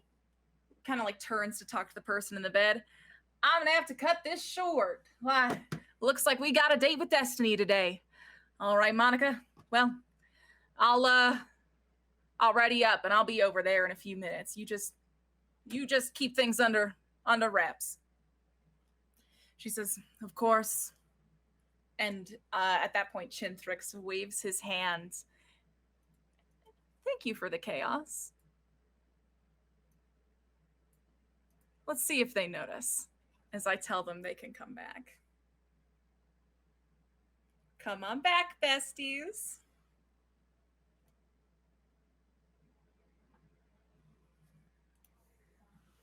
Hello. Welcome back. Hello, bestie. Hello. I had Hi. to turn off my headphones because, as your producer, I have to have the volume very high, and I was like, I can hear things. No, so I had to turn them off. Absolutely. Well, thank you for being an honest little lad. As we now hop back into action, you feel the energy in this room sort of catch your breath as Simpira just like fucking shoves Ystera, sends her flying to this couch. And at that point, Maro like enters the ring. You see like the sword, the long sword that she's pulled out, she's held with one hand. She like brings her hands together. And at that point, when she brings her hands together, her long sword that's taller than Brine, like turns to flame at her hands and says, "Don't you put your hands on her!" And at that point, Maro is going to step forward and while Simpira's back is turned, bring down her longsword. This giant arc coming down to hit Scampy. She swings. Let's see how she does. A 25 to hit, probably going to. Absolutely does. Yes. Let me go ahead and roll that damage. Let's see. 14 damage as Maro brings this blade down to hit right at her shoulder blade. We see the head of one snake completely cloven fall to the ground.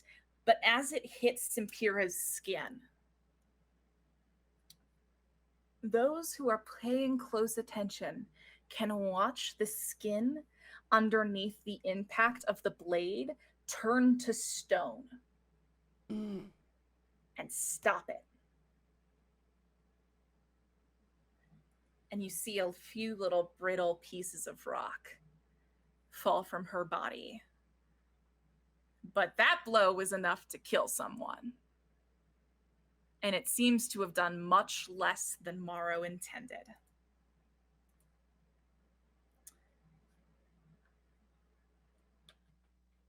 With that, Simpira turns around. All of her snakes hiss. And Current, it is your turn. Current is, let's see, I'm going to use some movement to just get right over here. Okay. And I'm going to cast I'm going to cast Agonizing Mark on Simpira. Oh shit. All right, let's see it. You choose a creature you can see within range to mark as your prey, and a jagged ray of black energy issues forth from you. Until the spell ends, each time you deal damage to the target, it must make a charisma saving throw. On a fail save, it falls prone as its body is filled with torturous agony. Hey, Current, how'd you learn this spell? I picked this spell up from Alonia. Yes. You see Alonia give you like a grim nod of satisfaction as she watches you successfully execute this spell. As well, like Mara's blade is still at her back. You let go this bolt and and like the piling on starts, right? And Simpira just lets out this low cackle. Can I get an Arcana check from everyone in the party?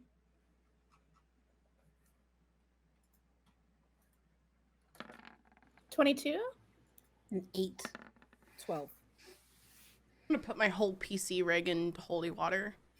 Yeah, you might want to do that. At this point, Gideon, the only one who notices this at this point, hilarious in retrospect. See you later, future me.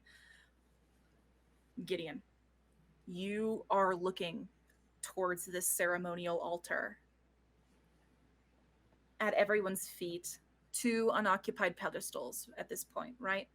The one where Ystera stood, and this suspiciously empty one close to the gate. You see spectral feet appear,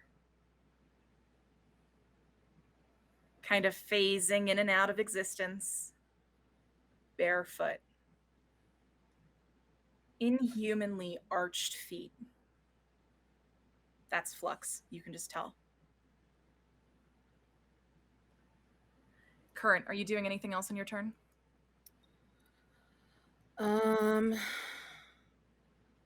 see, I did my movement. No.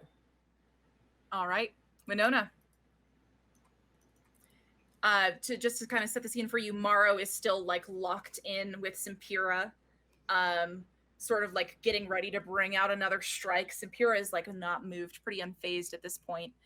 You see Current kind of flanking on one side. Floor seems to be open for you. What are you up to? So I'm gonna go into rage for sure. And What's it look like when Winona goes into rage? Essentially, Winona just takes off her jacket and like flings it to the side. And she has her little scrunchie that she loves, and she puts her hair up so she doesn't get anything, doesn't cut her hair or get it entangled in anybody's blood. God, I love that. I just imagine like the slow vision of like we see Ystira get like thrown and pushed, and like that's the tipping point, and we just like as Morrow's swinging, we just see in the background this slow, just like, oh yes, continue. Getting ready to fuck somebody up. And so I see that Current's on one side, Morrow's in the front. I am debating between two things.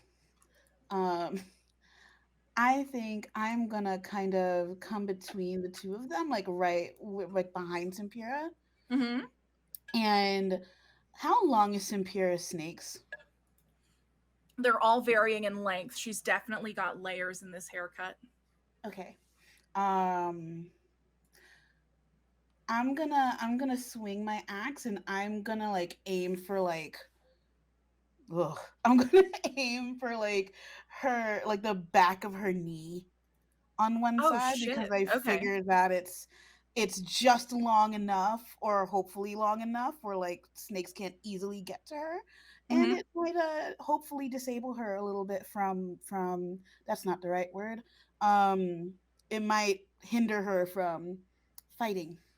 Yeah, let's go ahead. Let's see that roll. Okay, so I click on Vicious Battle Axe. Mm-hmm. Let's see it, bestie. I click on it. You click on it. Click. The middle one with the like plus whatever.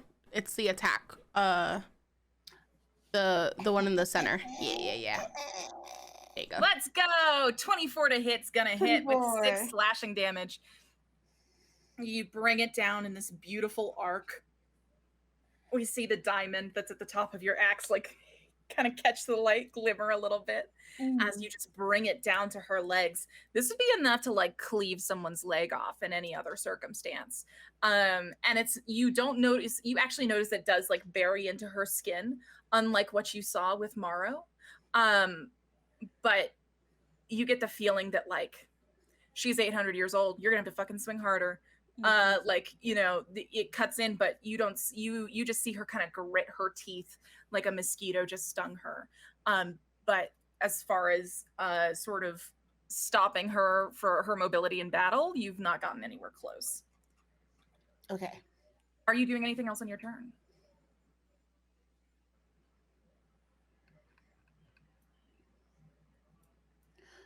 Right now, no. Okay, cool. At that point, you go and you swing this axe. It hits the back of her legs. Half of her snakes, all of her snakes are like trained on Morrow at this moment. At this point, half of them turn and look at you, and they open their mouths and hiss. Just this. And I, at this point, am going to need you to roll a charisma saving throw.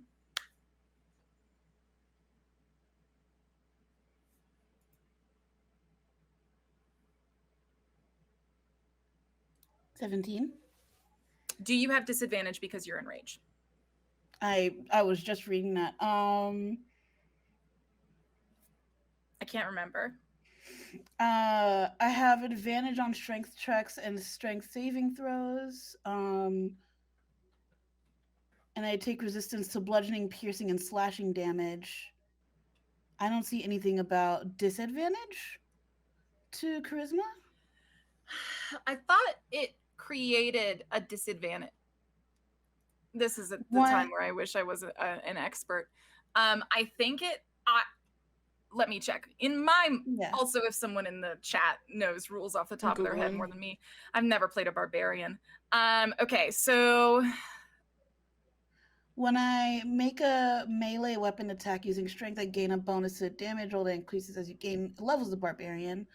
Let me see. My rage lasts for 1 minute. It ends early if I'm knocked unconscious, or if my turn ends and I haven't attacked a hostile creature since my last turn or taken damage since.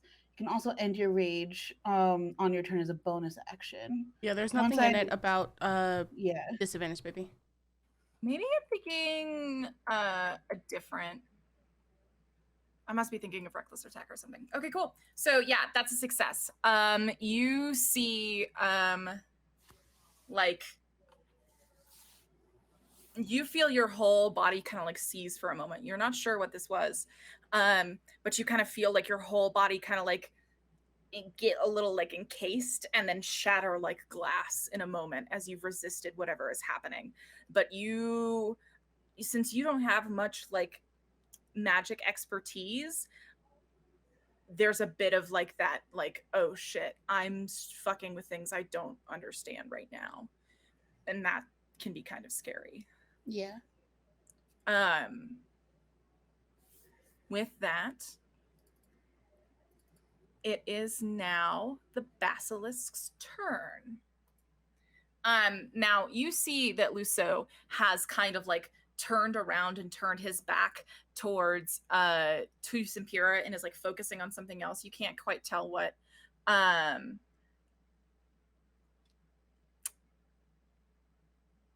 But whatever he's doing, the basilisks are here and the derby girls are not yet.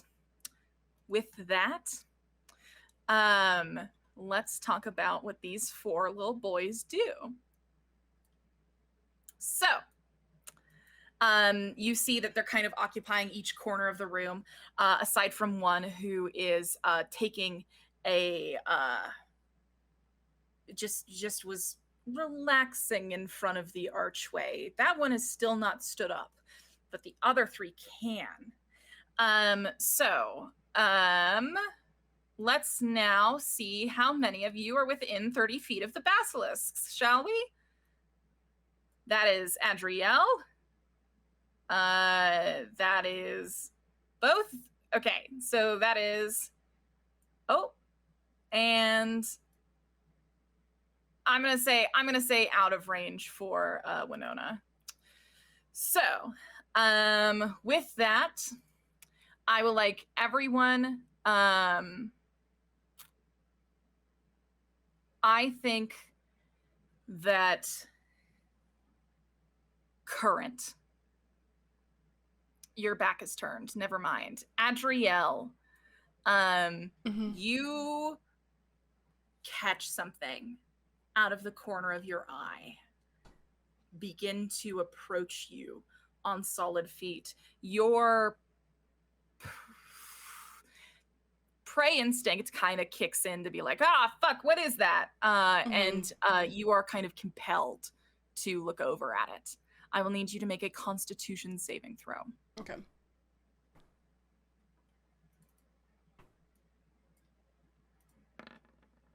I'm gonna... Gideon, the same is happening to you, but with the basilisk on the other side.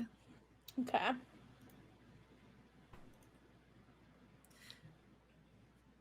14. Gideon, 14. you've passed. I'm rerolling my con. We're still waiting on you. I'm rerolling my con. This third basilisk seems to have tried to go after Lusso, but Lusso seems to be radically unfazed. So with that,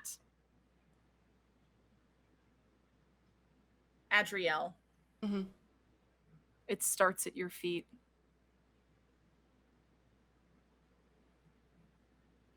Once flesh turned stone. Mm.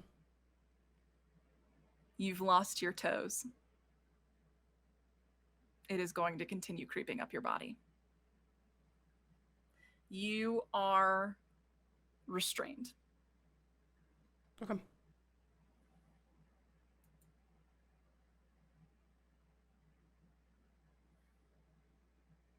And go ahead and just read that shit at the end there if you'd like.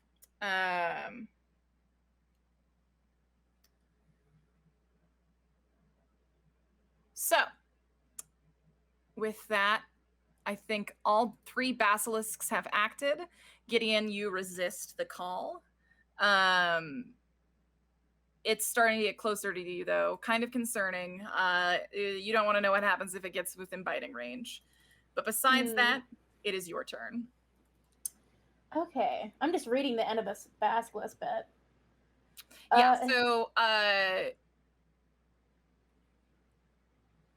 Yeah, so basically, like, Adriel, you can look away and not do the saving throw at the top of your next turn because you know it's there. Basically, but you still have stone feet. Congrats, bestie.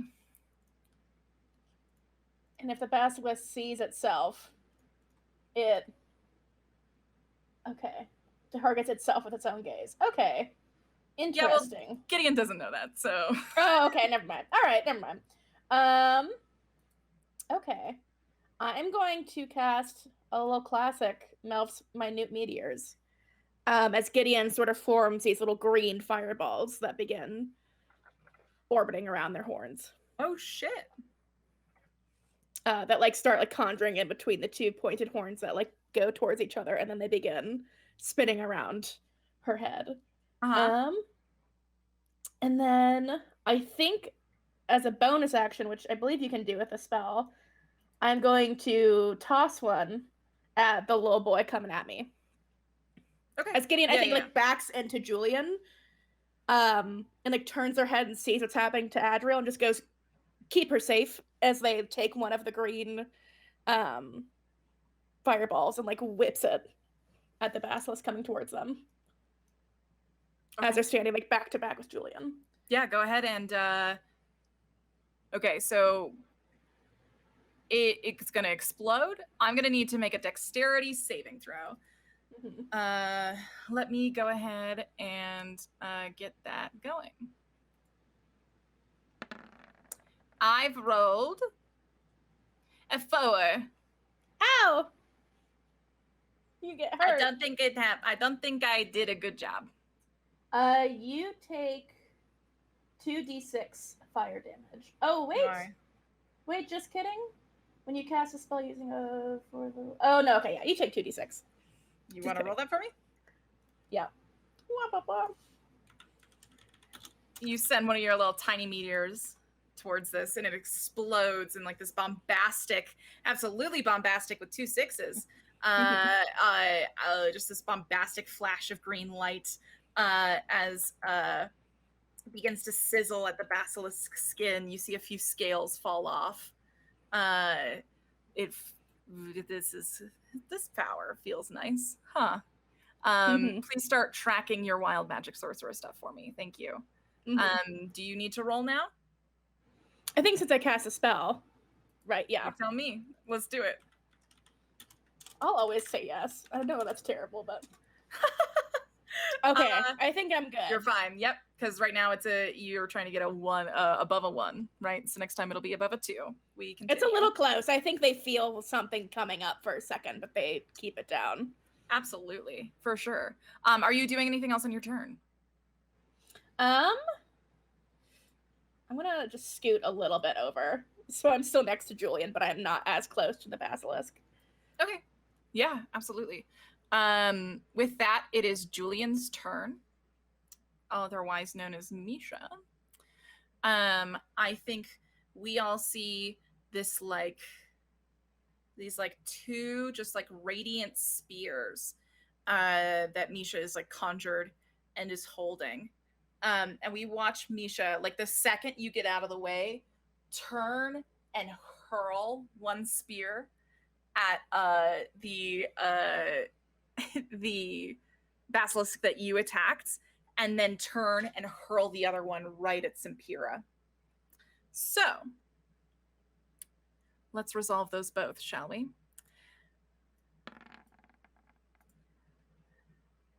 All right, so the first one hits the basilisk for 22 damage.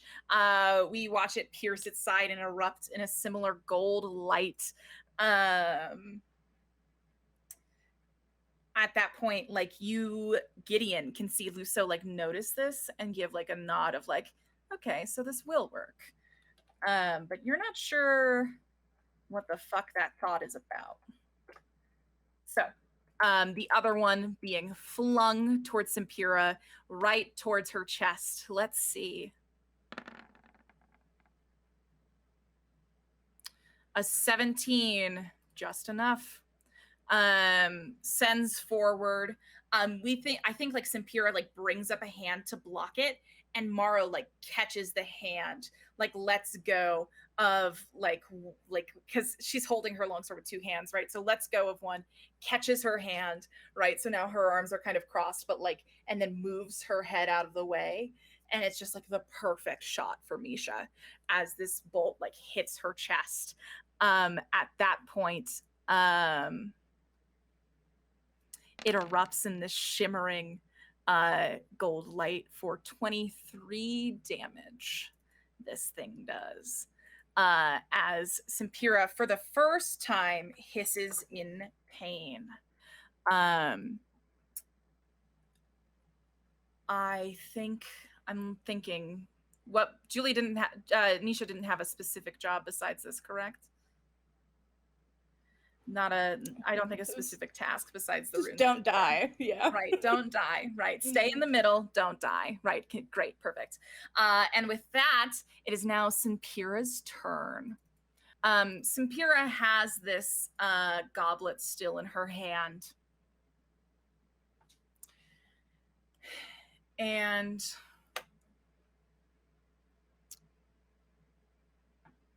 who did the oh no. Okay, so since Misha did the most damage to her in this round, her snakes kind of turn their head towards Misha. Ruh-roh. Misha's gonna make a Constitution saving throw. Let's see it. Okay, they've got a good Constitution. I know this about them.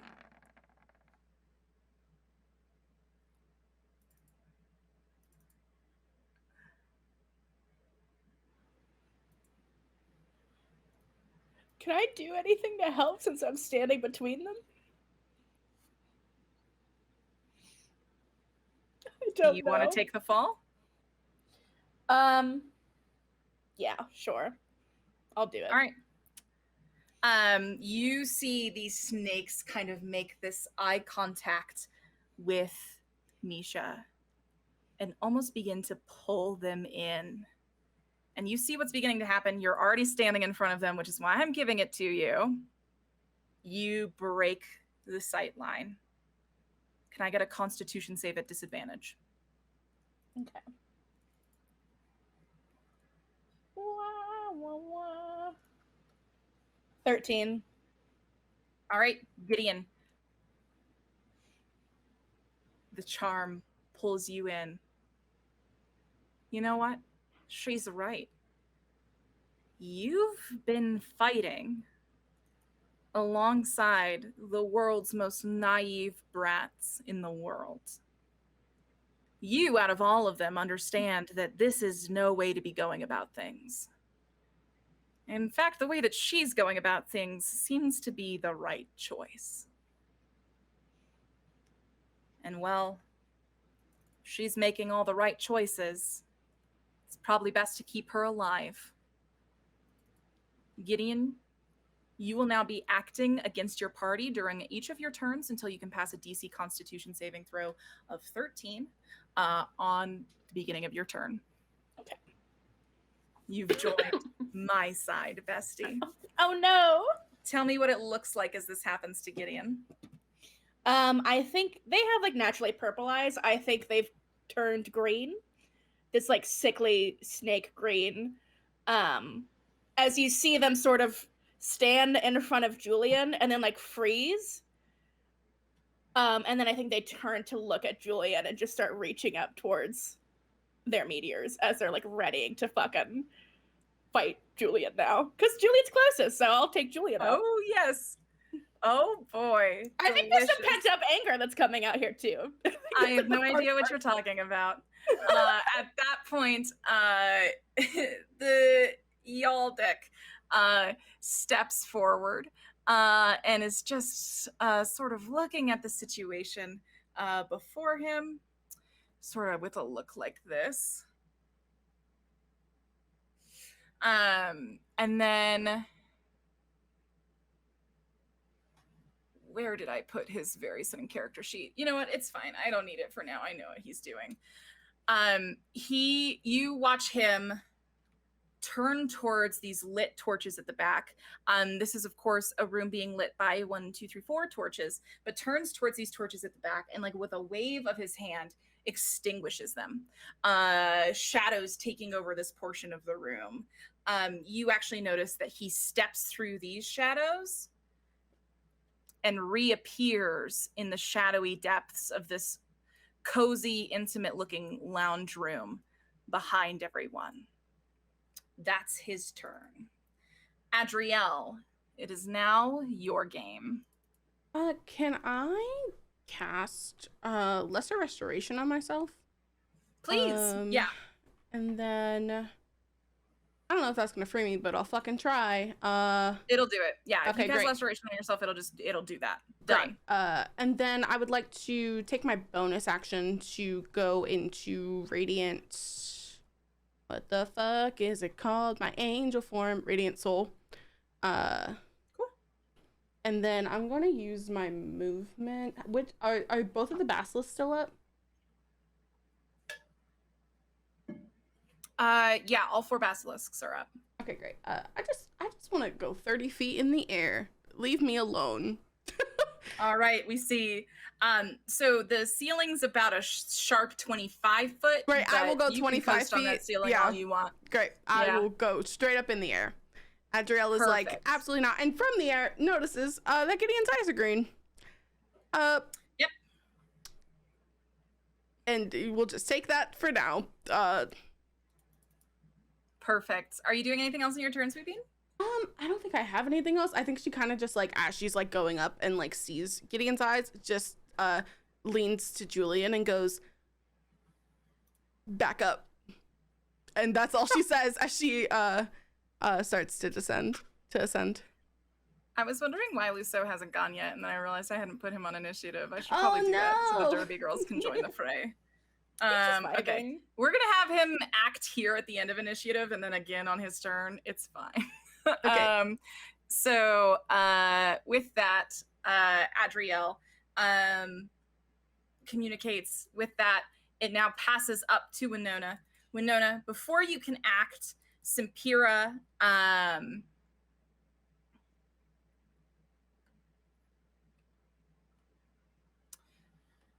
Simpira turns to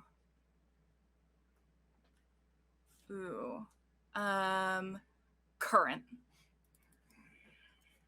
and says, "Be gone, thorn in my side." Current, can I get a charisma saving throw from you? Yes.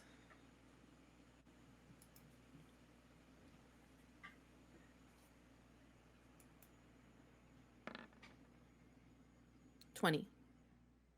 Shit. Current, you disappear for a second.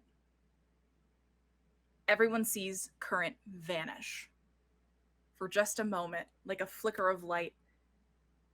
You can't even tell what happens, Lyrica, but you Current, you like disappear, and you can't even get a feeling of like what is happening before you're like, no, not to me, and like kind of like pull yourself out of that spell as we watch Current like quickly reanimate in the very space she stood before.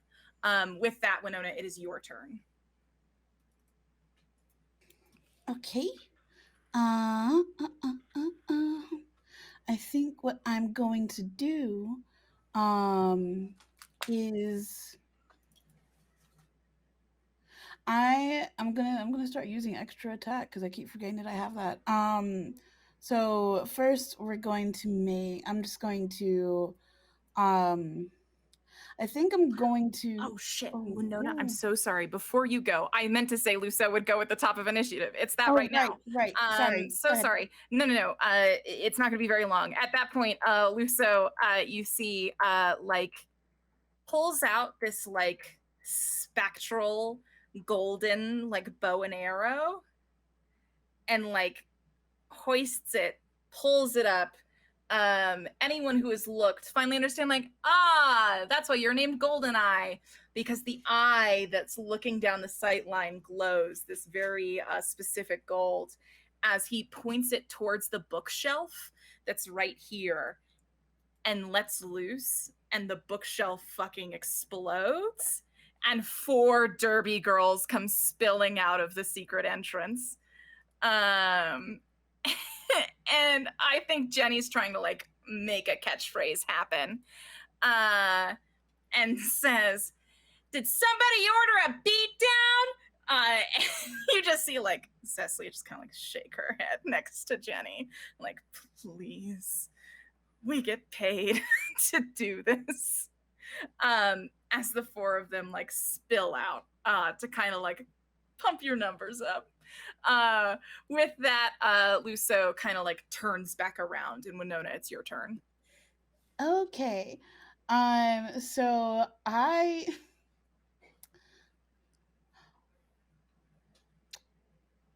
have a thought. Winona kind of wants. I don't know if this is gonna work. Winona's gonna try anyway. Winona wants to give Simpira a haircut. Okay. So essentially Winona is going to take her axe, and pull it out of the little knee area, and like kind of do like a half javelin throw because of at the angle that she's at, but she's holding onto her axe, and like aims up for like any of the snakies that she can like chop off. Yeah, For her absolutely. first attack. Y'all in haircuts. Let's see it. 22. A 22 is gonna hit for 5 slashing damage. All right. Interesting. Yeah. So you bring it up. You slice this hair. These snakes. I think with 5 slashing damage, that's as many snakes as you get. 5 snakes just come toppling to the ground. This oozing purple, like green swirled blood begins to feed into the ritual plate below you. And I think like that actually gets an emotional reaction out of Simpira. She goes, "My babies!" And are you doing anything else on your turn? Yes, I would like to do an extra attack. Oh shit, let's see it. Yeah. And so I think what I want to do is I kind of want to keep that I think I just want to get as many as I can and keep that circle of motion, that momentum, and essentially from going up, and then see if she could pull it back down to get any more, and I think that'll end her turn. So I'm gonna do it again. Let's do it. Oh, an 11's not gonna hit. Tell me. No, I'm gonna take it. I think like that's enough to get her to like turn around and face you. When you make that second swing, you go to like hit these snakes, and she just like whips around, so your axe like goes over her breastplate, and she's not wearing a breastplate, her robes, and I think like you cut a slice in the robes and can see that the skin underneath looks completely unimpacted. Are you doing anything else on your turn? I think I'm going back up. If you back up out of her range, she's going to get an opportunity attack. Oh, no. You know what? Winona brave. Winona stay where she is. That's it. Winona so brave. So brave. All right. Current, it is your turn. However, before you act, she's 2 more before her turn. Okay. She is going to look at you again and says, "I said be gone. I need another saving throw from you. Okay.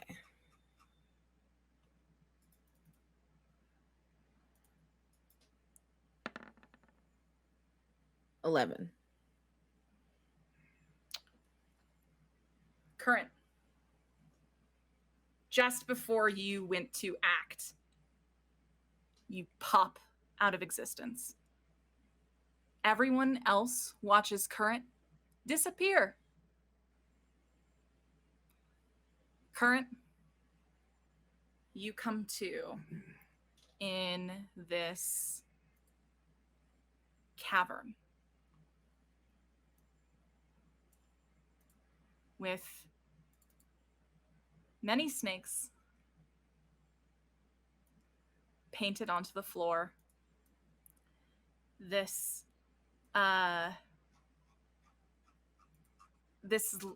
Medusa's lair, almost.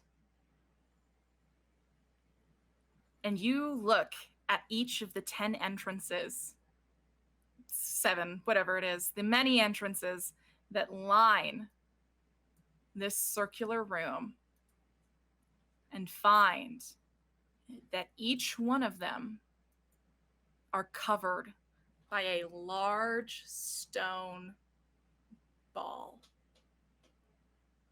And you remember the story Simpira told you of the time she was locked away for hundreds of years. And it begins to sink in that she's done the same to you. You can take your turn while in this place if you'd like to, but might be hard to attack someone who's not here. Yeah. Let's see. Can I use a move? What move would you like to use? Let I'm me see. listening. Oh, never mind. It looks like it only affects people. Okay. I mean, Simpira is a person. So Well, I mean, like it's like Okay. it's like who should I be keeping an eye on? Who should I approach first? yeah. Yeah. Won't help you here. Yeah. So are you just trying to keep it together while you're in this new place? Can I is there a way that I can insight to see if there's any? Yeah, you can use your action to try and escape. Go ahead and roll a charisma check. Okay. You approach one of the boulders blocking the exits. Charisma. Why am I having such a hard time finding charisma? You said a charisma check? Charisma saving throw. Oh, saving throw. Yep. 5. I saved. All right. Yeah, you begin pushing at this boulder. It's not giving way. Panic begins to sink into your chest, and that is your turn. With that, it's Mara's turn. At that point, I think Can you bring Mara, us back to the map? Oh, yeah. I think at that point, Morrow looks to like where Current's body was, and then looks back up in Simpira and says, "Where is she?" And goes to, I don't know, beat the shit out of her. At that point, I actually, let me just check a quick spell.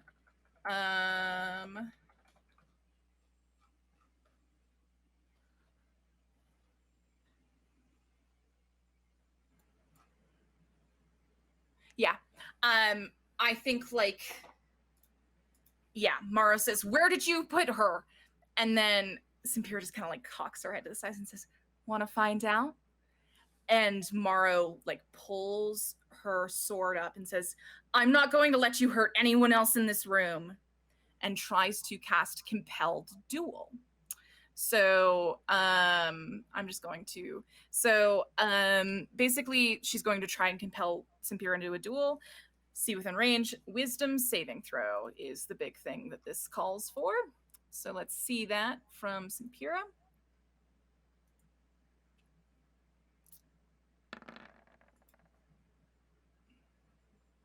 an 8, she's failed. So I think like we just see that like Simpira's focus just hones in. At the same time, you hear Ystira go, "Don't do that, Morrow." Can I get a perception check from everyone?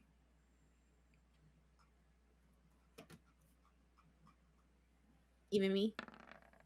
Nope. Okay. 23.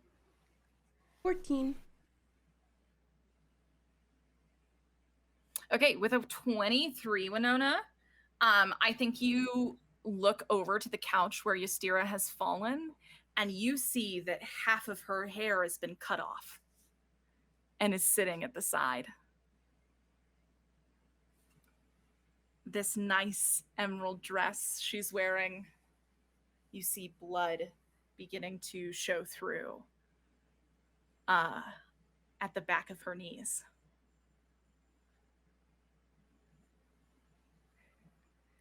Winona, do you think that's enough for you to put the puzzle pieces together?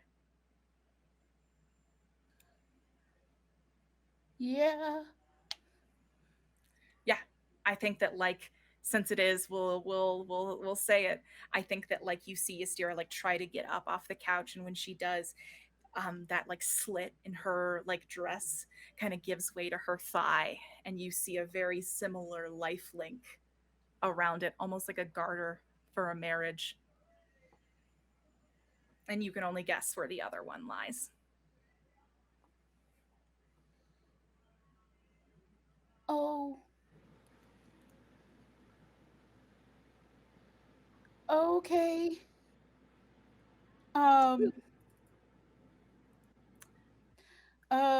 Can I do anything? Not your turn. So the basilisks are all standing there. And I think you see Falra, this Air Genasi, she like calls this like sweeping wind to her. And you notice that the other 3 girls like step onto the wind almost. And their steps are accelerated as each of them like cross these vast distances in these matters of seconds, as each of them kind of like sidles up with a basilisk. They are now being kept occupied. With that, it is Luceau's turn. Luceu, with this bow, like still notched, turns to Julian and says, "On 3." And Misha like looks back at Luceu and says, "On 3." And like pulls out a spear. And Luceu begins counting 1, 2, but it will not be 3 until Misha's turn. Luceu is holding their action until Misha acts. Gideon, it is your turn. Oops. Okay. So I'm gonna roll to see if I can break out of this, so I don't fuck up what's about to happen. Yep. 20! Oh, I was about to do something so horny and mean. Okay, never mind. I just yelled so loud. I thank God I was muted. I can't wait. What if I wanted to see the horny mean thing? What if I start? Okay, yeah. Gideon, I think, turns to look at Misha, and when they're looking at Luceu, they like put a hand on the side of his face and turn his head to look at them, and slowly put their hand on the back of his head and pull them closer. And I think Gideon is about to. I think at that point, you just hear like a very like Misha goes kind of like wide-eyed, and like I think like you can see like their eyes looking at you from like Julian's form, and they just like have a very and all they say is, "Gid?" And I think that's what snaps Gideon out of it, as the green turns to purple, and Gideon had one of the meteors in their hand to punch Julian with the meteor in their fist. And they stop and they go, sorry, good luck. And then they let go really quick because they get nervous and back up.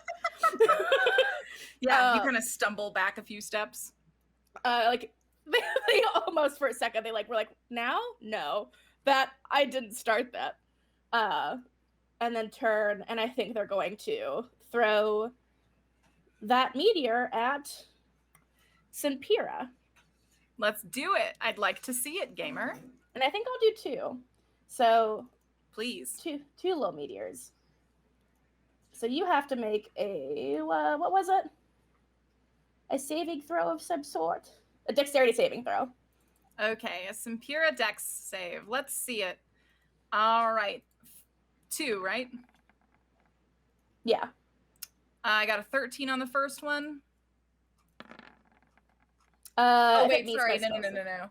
I actually get advantage on saving throws against spells and other magical effects. So that's going to be a 22 and a 14. Yeah, then I fuck up. It doesn't hurt you at all. Oh, wait, I think it only does half damage. Wait, you're a 14 is, what is your spell save DC? 13. Oh, get fucked. I know, yeah. Okay. Yeah, so is it half damage on that? So then go ahead and give that to me. So it's still 2d6s, but that's half since it's double. Yep. Okay, so 10 damage, theoretically halved. Yeah, she'll take it. She'll take it on the chin. That doesn't concern her too much. At that point, yeah, so these meteorites like hit her, one on each like shoulder as they kind of erupt. I think like we see like the like shoulders of the robes completely burned through now, the sleeves falling off. As I think now like we see her arm exposed and a lifelink bracelet on one. We'll see how long it takes Morrow to put it together. As you deal 5 damage. Are you doing anything else in your turn, Sweet Angel? I think Gideon looks up and makes eye contact with Adriel and just tries to give like a reassuring, like Han Solo wink, like I'm okay. I'm back now. Don't worry. Adriel like shakes their head. In the like, be more careful. I was trying to help. Can I get a perception check from everyone as it is Simpira's turn again?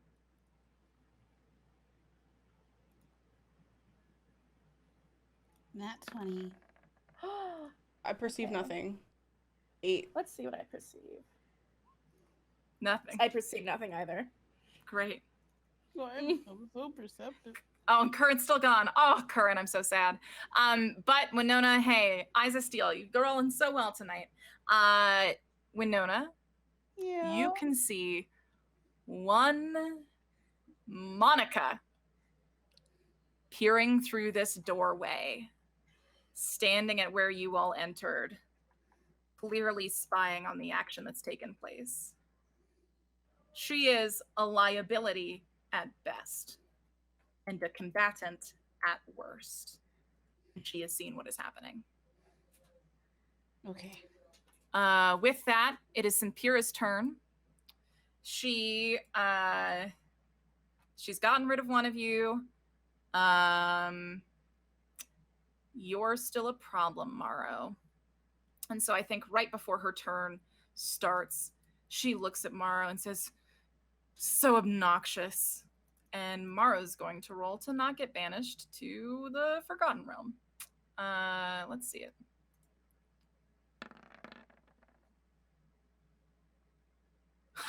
A 30. Yeah. Yeah, I think that like you see like the snakes kind of like pull up and like flicker in this dark pulsing light, and Morrow says, I said you're not hurting anyone else here, and like pushes her with the sword, and that gains just enough ground for Simpira to take a step back, and Morrow steps onto the pedestal, and now they're on even ground. Morrow is no longer at the disadvantage. But it is still Simpira's turn.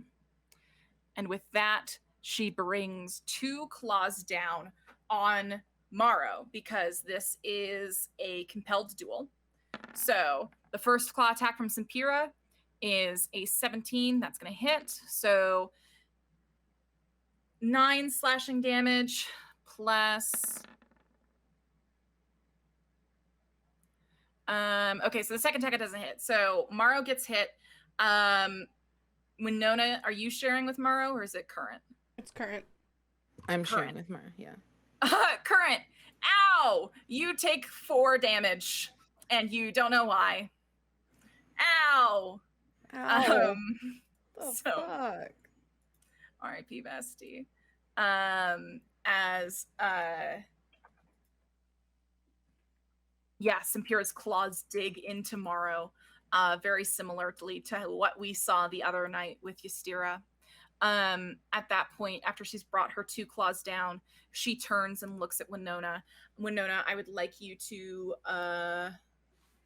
make a Constitution saving throw. Okay. Oh. Oh. Wait, the Oh. DC is 14. Have you failed by more than 5? By 5 or more? Wait, what? If it's 9, it's exactly 5. What? Wait, don't you have advantage on things? Hold on. I would say I have Fey ancestry, and I don't know if it works in this case. Yeah, if you have something that gives you advantage, I would maybe look into that. It says you have advantage on saving throws against being charmed, and magic can't put me to sleep. Nope, not that. I mean, Does I'm rage still give you in advantages range. on Yeah, I was Constitution about to say saving I'm throws? still in. Hold on. Strength. Just strength, huh? Strength. Mother of dicks. Unarmed defense, so I'm not wearing any armor. Oh no, that's no. Am I fucked? Yeah. Everyone you look over as No. like mourning her dead snakes. The snakes mourning each other. They like then turn their heads towards Winona and slowly Sampira's turns as well. Now, I will have to pass. I've forgotten about the compelled duel, so I have to see what that does. So I have to disadvantage on attack rolls against creatures other than you, and then wisdom saving throws. If the spell ends.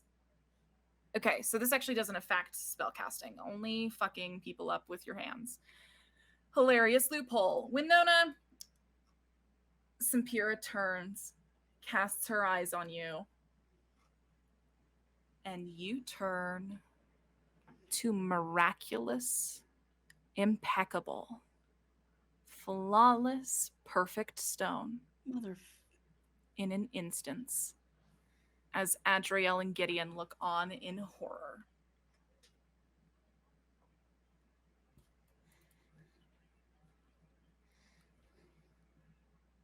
And I can't do anything because it's not my turn, right? Nope. It's actually Julian's turn. Oh wait, I have a And- question. I'm sorry. Yeah. You're in the nether, but go for it. Yeah. So when I had cast agonizing mark on Sampira, Yeah. how long did that mean? Because it says that the target must make a charisma saving throw. Does Okay. does that only happen during that turn and then the spell is over after that? I don't know. Let me scroll back up. Until the end of it. Okay, so I think it does get interrupted when she teleports you away because the range is Okay, that's what I was wondering. Yeah. and it's concentration up to 1 minute, which means it hasn't gone away yet. So what I'm going to say is you are still holding on to this spell, but it is not active while you are in this realm. Okay. So that's actually each time you deal damage to the target. Okay. You have not dealt damage to the target yet. That is what is happening. Perfect. Question answered. Thank you. With that, it is Julian's turn. Nisha, we know. They like say like 1 together at the same time, and they both let loose these clearly some kind of like radiant weapons. And you hear Luso speak this like strange, some kind of language at the same time as these things like lock on and head straight for this gate. I am going to roll d20s for both of them. They need above a 32 together to destroy this gate. Let's see it. So Luso is contributing 4. Oh, so And Misha's contributing 2. That is 28 to go. They both let loose their weapons, and the impact explodes at the gate. You see Song kind of like duck to try and get that to happen, and to try and like evade this nonsense. And Ystera kind of like puts an arm over her hand to kind of stop the debris from, I don't know, blinding her. At that point, yeah, so the gate is starting to be damaged, and Simpura turns her head to Luso and says, "What are you doing?"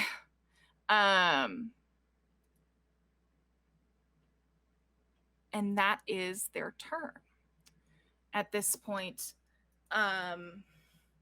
we see Yaldek kind of approach the gate and is just spending some time examining it. And that's how they're spending their whole turn. Adrielle, it is your go. Okay. Well, I think Adri. Sorry, hold on.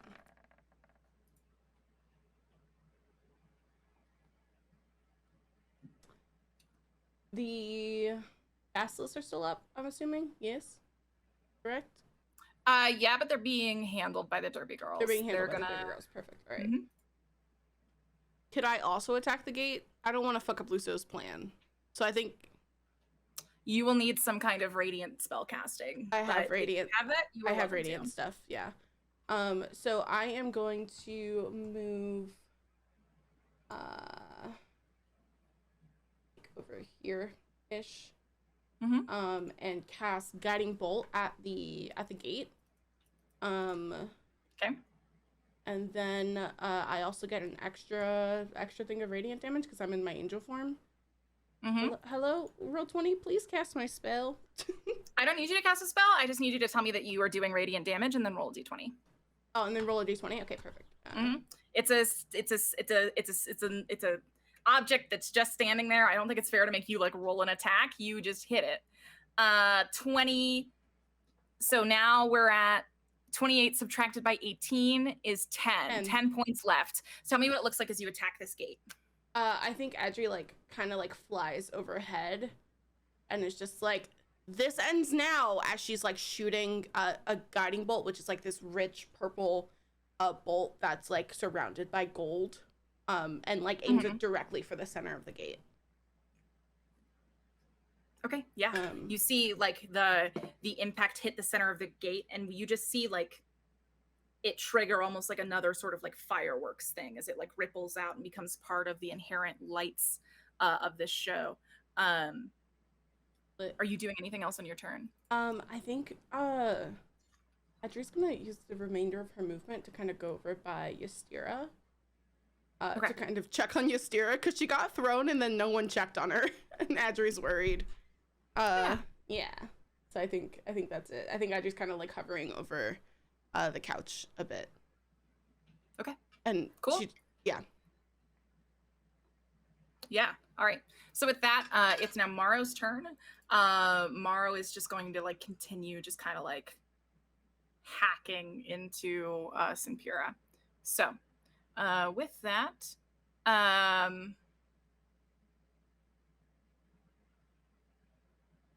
yeah, definitely just a sword.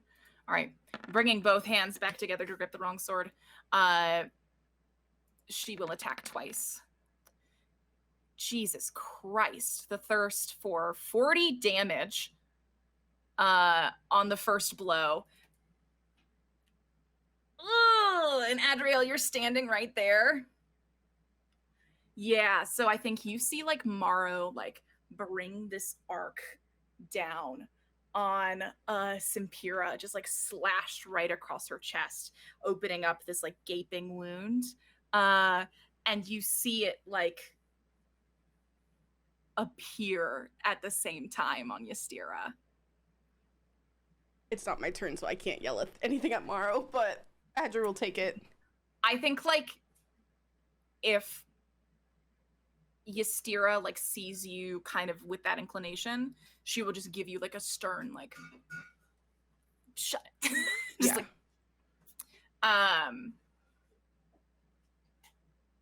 Current. Oh shit. Actually, Morrow gets to go again. Isn't that wild? Morrow's so capable. Oh my god. All right. A second blow does not hit. She knows that time. I think at that time she actually like, we actually see her catch it with her claws. The actual like on fire sword. It looks rad as hell. With that, it comes to Current. Current, would you like to try and roll to escape again? Yes. All right, bestie.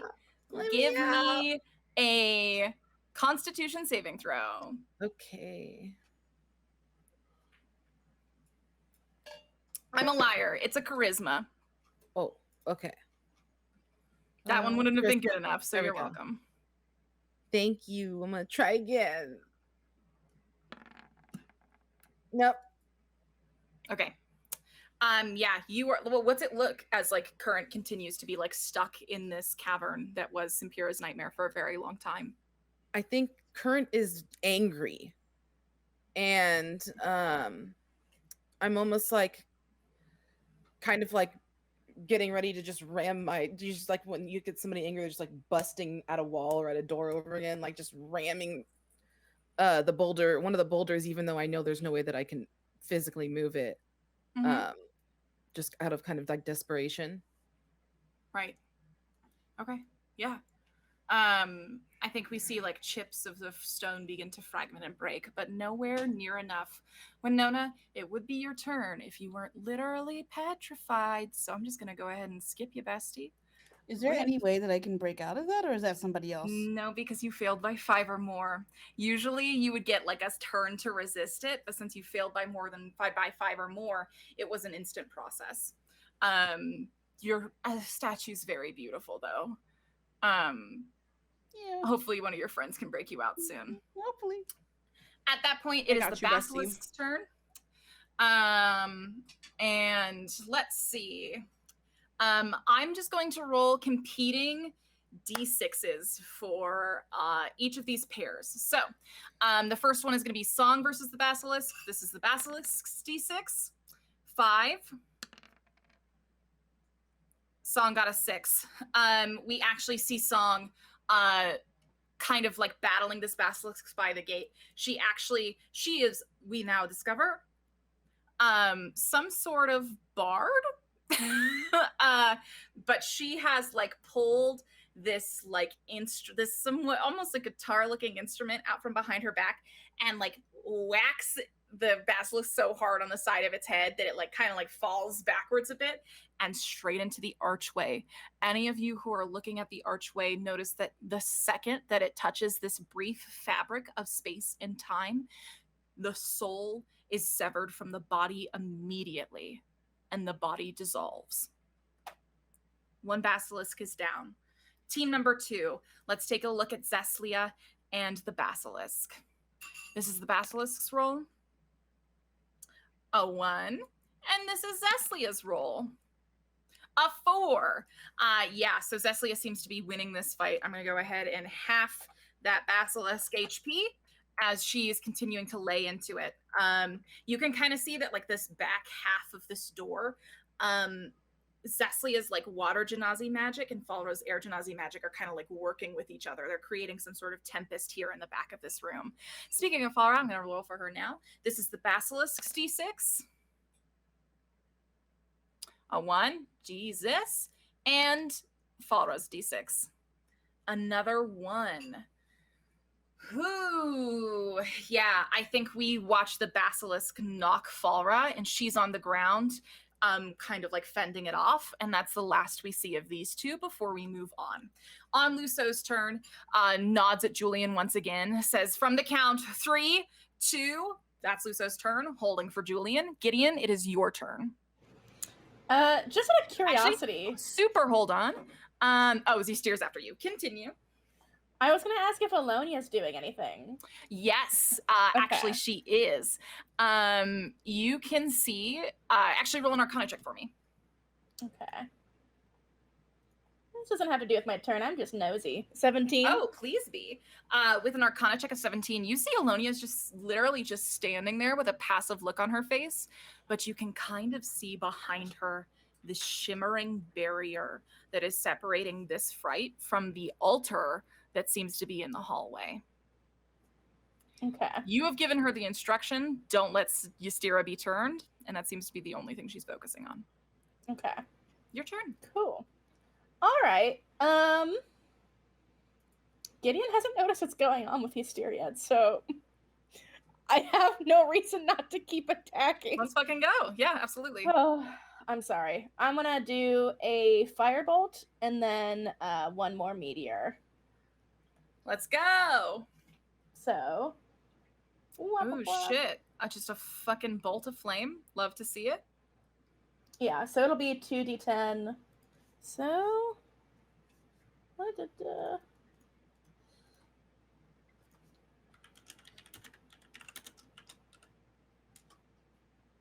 Oh, a 9 won't hit. So it will not. What happens is this flame goes wide. I think it just sort of like lands in the blood, like on the ground around them. I don't know how the blood reacts, but I imagine it gets like pulled in almost, like it drinks in the magic from the fire. And then one more of my meteors, if you don't mind doing a little save for me. Oh yes, I forgot that I do that part. That's dexterity, correct? Mm-hmm. With advantage. Let's see it. 17. Oh, yeah, nothing. All right. Or no, it does half damage then, I guess, technically. So yeah, absolutely. Go ahead, give me that. 6 damage. Or 3, I guess, technically. 3 damage. All right, I will write that down. Hey, any number counts. Fuck me.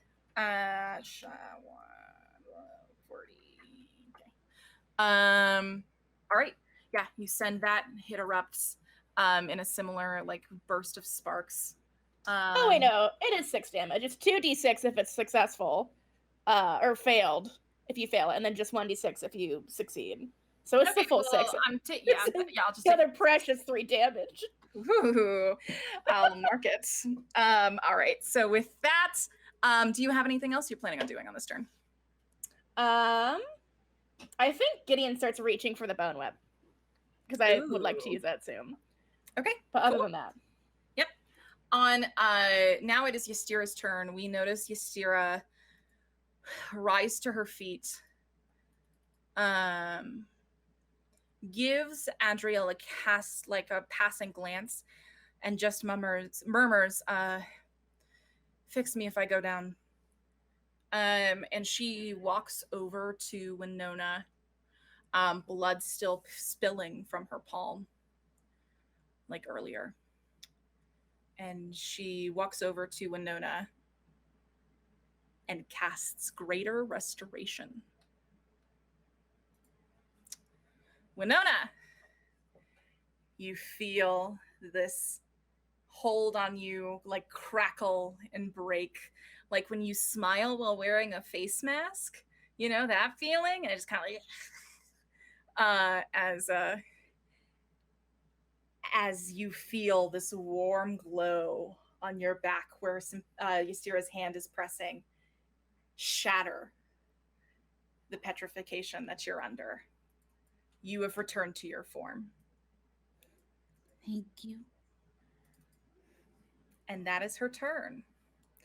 Julian and Lusso say, 1!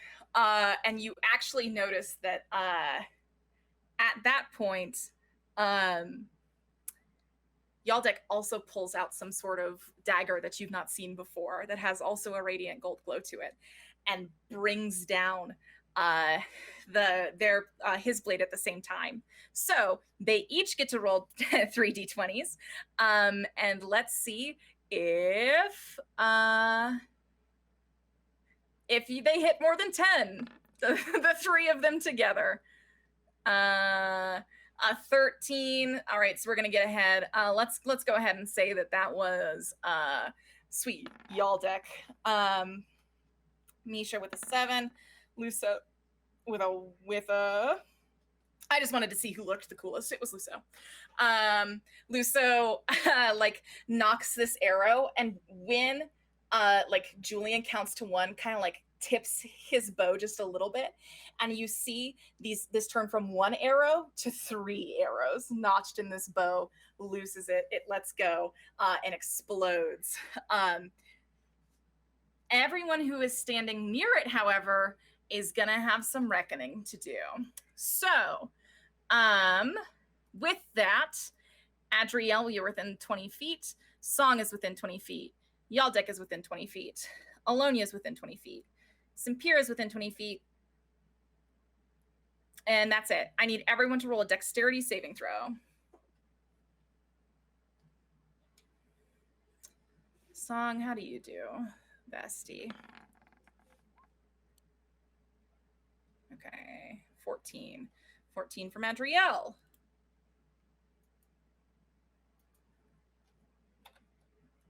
Was that everyone or everyone that's within 20 feet? Everyone who is within 20 feet. within 20 feet. Okay.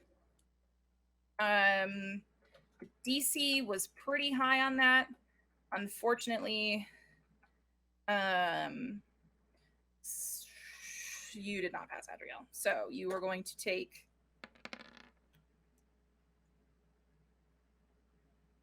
Oh my god, you're so lucky. Only 10 damage. Let's on go. 4d10. You're a lucky duck. What kind of damage is it? 40 damage. This is necrotic damage. Oh, I take half. Let's go. Let's go. Perfect. Only 5 damage. God damn it. As like Simpira like goes, what have you? And we actually, I'm so sorry, besties. I was actually completely forgot to move this bad boy up as we got close to 28. But you have completely done this, and you have fixed one of those sweet basilisks. So let me go ahead and mark to reflect that. All of the other clocks are still accurate. So,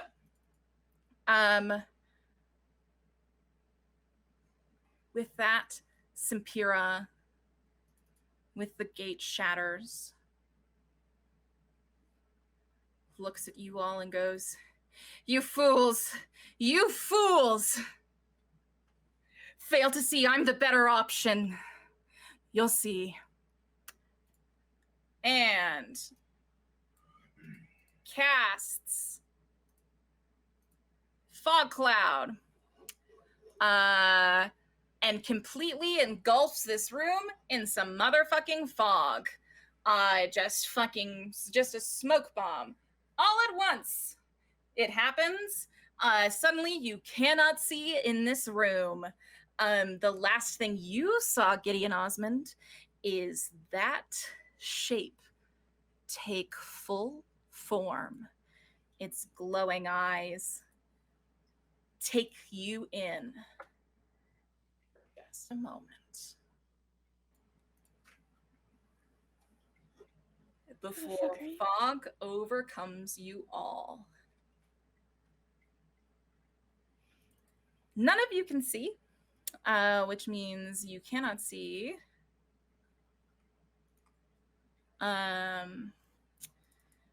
So since no one can see, no one gets to take an attack of opportunity. Or actually, you get to take it at disadvantage. So Maro and Winona are actually going to get to roll attacks against Simpira because she's leaving your range and making them run for it. So go ahead and roll an attack, Winona.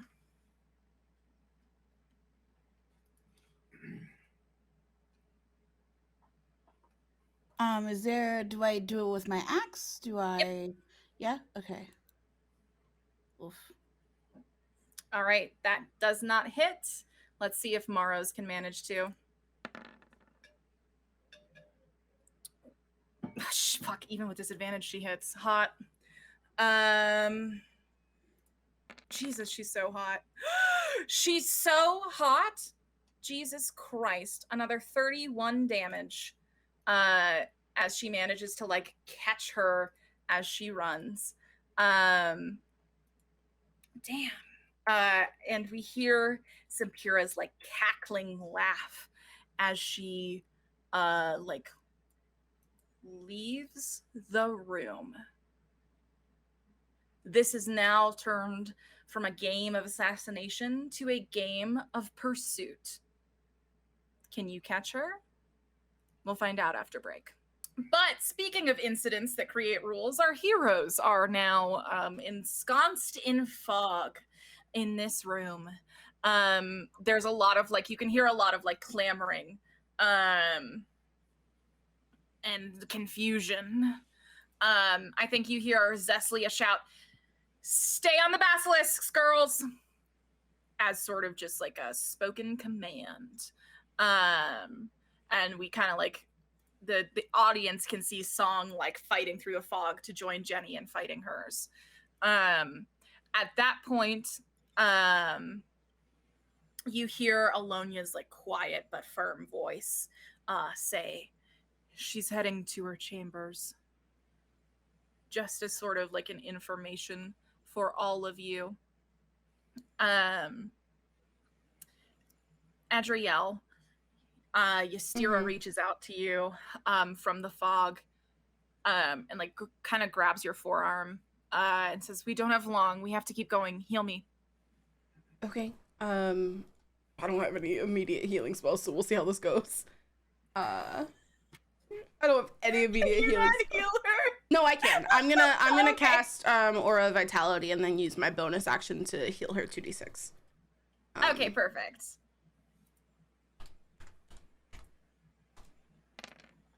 6.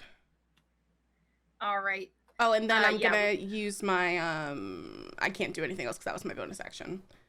Yeah, I'm good. Cool. Yeah. So raise your hand if you are in pursuit of Simpira.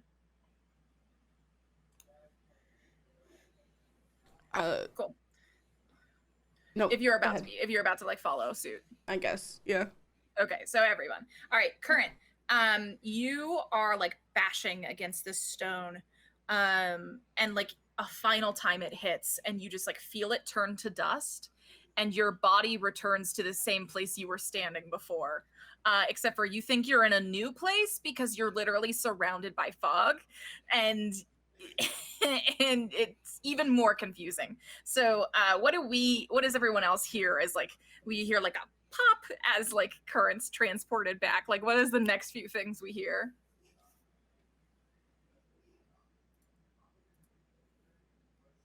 I think Gwen was just like, "What the fuck was that?" Hello? Doesn't sound like anything else that they've heard tonight. Current? Winona? Where the fuck did you? What? Where are you? But I don't know. I'm here. Just I think at I'm that here point, too. Misha says, "We're still in the same room," Oh, and then says, "I'm by the door. Follow my voice." so good. I think they're being very useful. Okay, so you all are given the correct direction. I think like Alonia sends a telepathic message to you, Current, and says, "I will take care of what remains in this room with the girls. You go."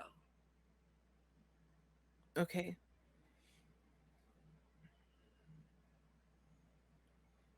So, as you all race after Simpira, I would like Dex, either athletics or acrobatics, to tell me how good you do as in the chase after her.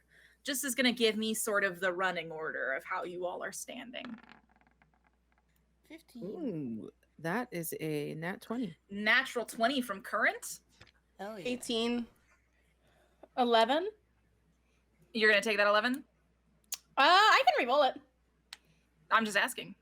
Hmm. You're the one who rolled the lowest, so it's checking in. Yeah, I guess I will. I'll do a little Tides of Chaos. And re-roll. 19. Ooh, beautiful. Okay, so it's going to be Current and Gideon as the front two, followed by Winona and Adriel as the second two in the marching order. Let's see. I'm just going to get some quick D20s just to see where some of our friends are in the order. 17, a 3. I'm going to tell you who's assigned to each in a moment. Hilarious. Okay, so Misha's with the 17. So what this looks like is it goes running, right? Down the hallways. It goes Gideon, Current, Winona, Adriel, Yaldek. No, sorry, Misha by themselves in a row, and then Yaldek and Lusso running face and face. And then Morrow is helping a sort of limping Ystira in the back. So with that, can I get either a survival or investigation check from the two in front to see if you can keep her trail?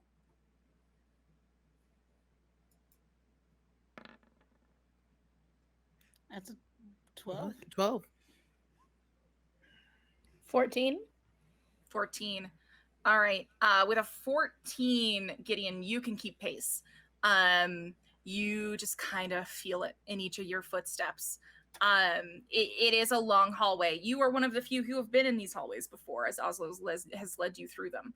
I think you are able to keep up, which is why you managed to be here for this next very important part.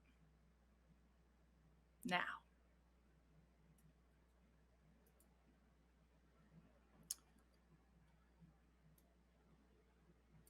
Gideon, Current, as the two in the front, you kind of like come to and like kind of screech to a halt as you step into this hallway and realize that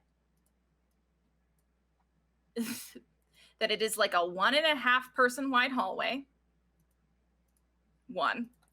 And 2, it is a 1.5 person wide hallway with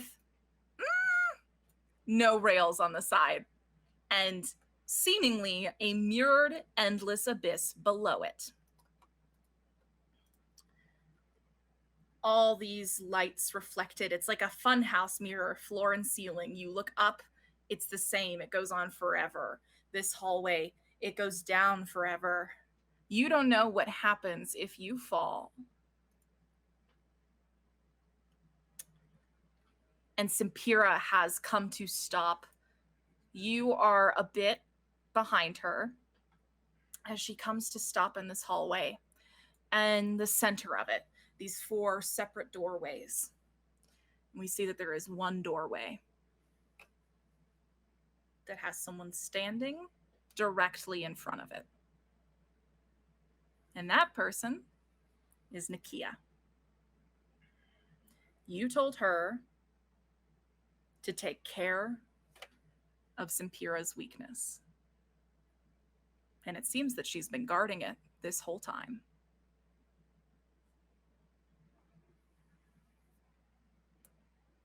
And Simpira kind of comes to a stop in the center of this room after seeing Nakia at the end of this hallway. Nakia, who was kind of leaning against the door, kind of stands up, comes to stand in the center, facing her, arms at her side. At that point, Adriel and Winona, you catch up, and you are now behind them as well. Let me get you on this map. I would also say that it's been longer than a minute, so Adri is no longer flying. Okay, yep, that feels fair to me. So there, oh shit. There and there. There is every cell in your body that is telling you to be careful when you move.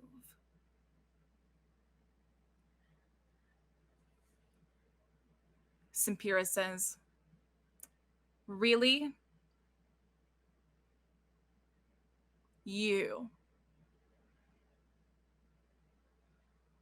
Nikia's standing there, arms at her side. Calm. Says, I'm not letting you pass.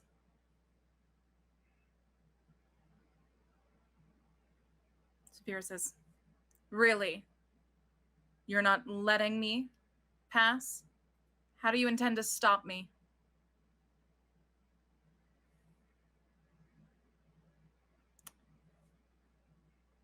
Nikia says,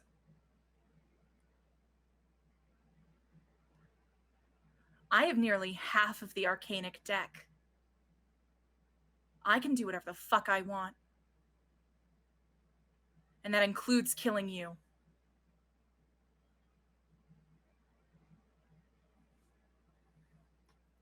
Simpira tilts her head. Says,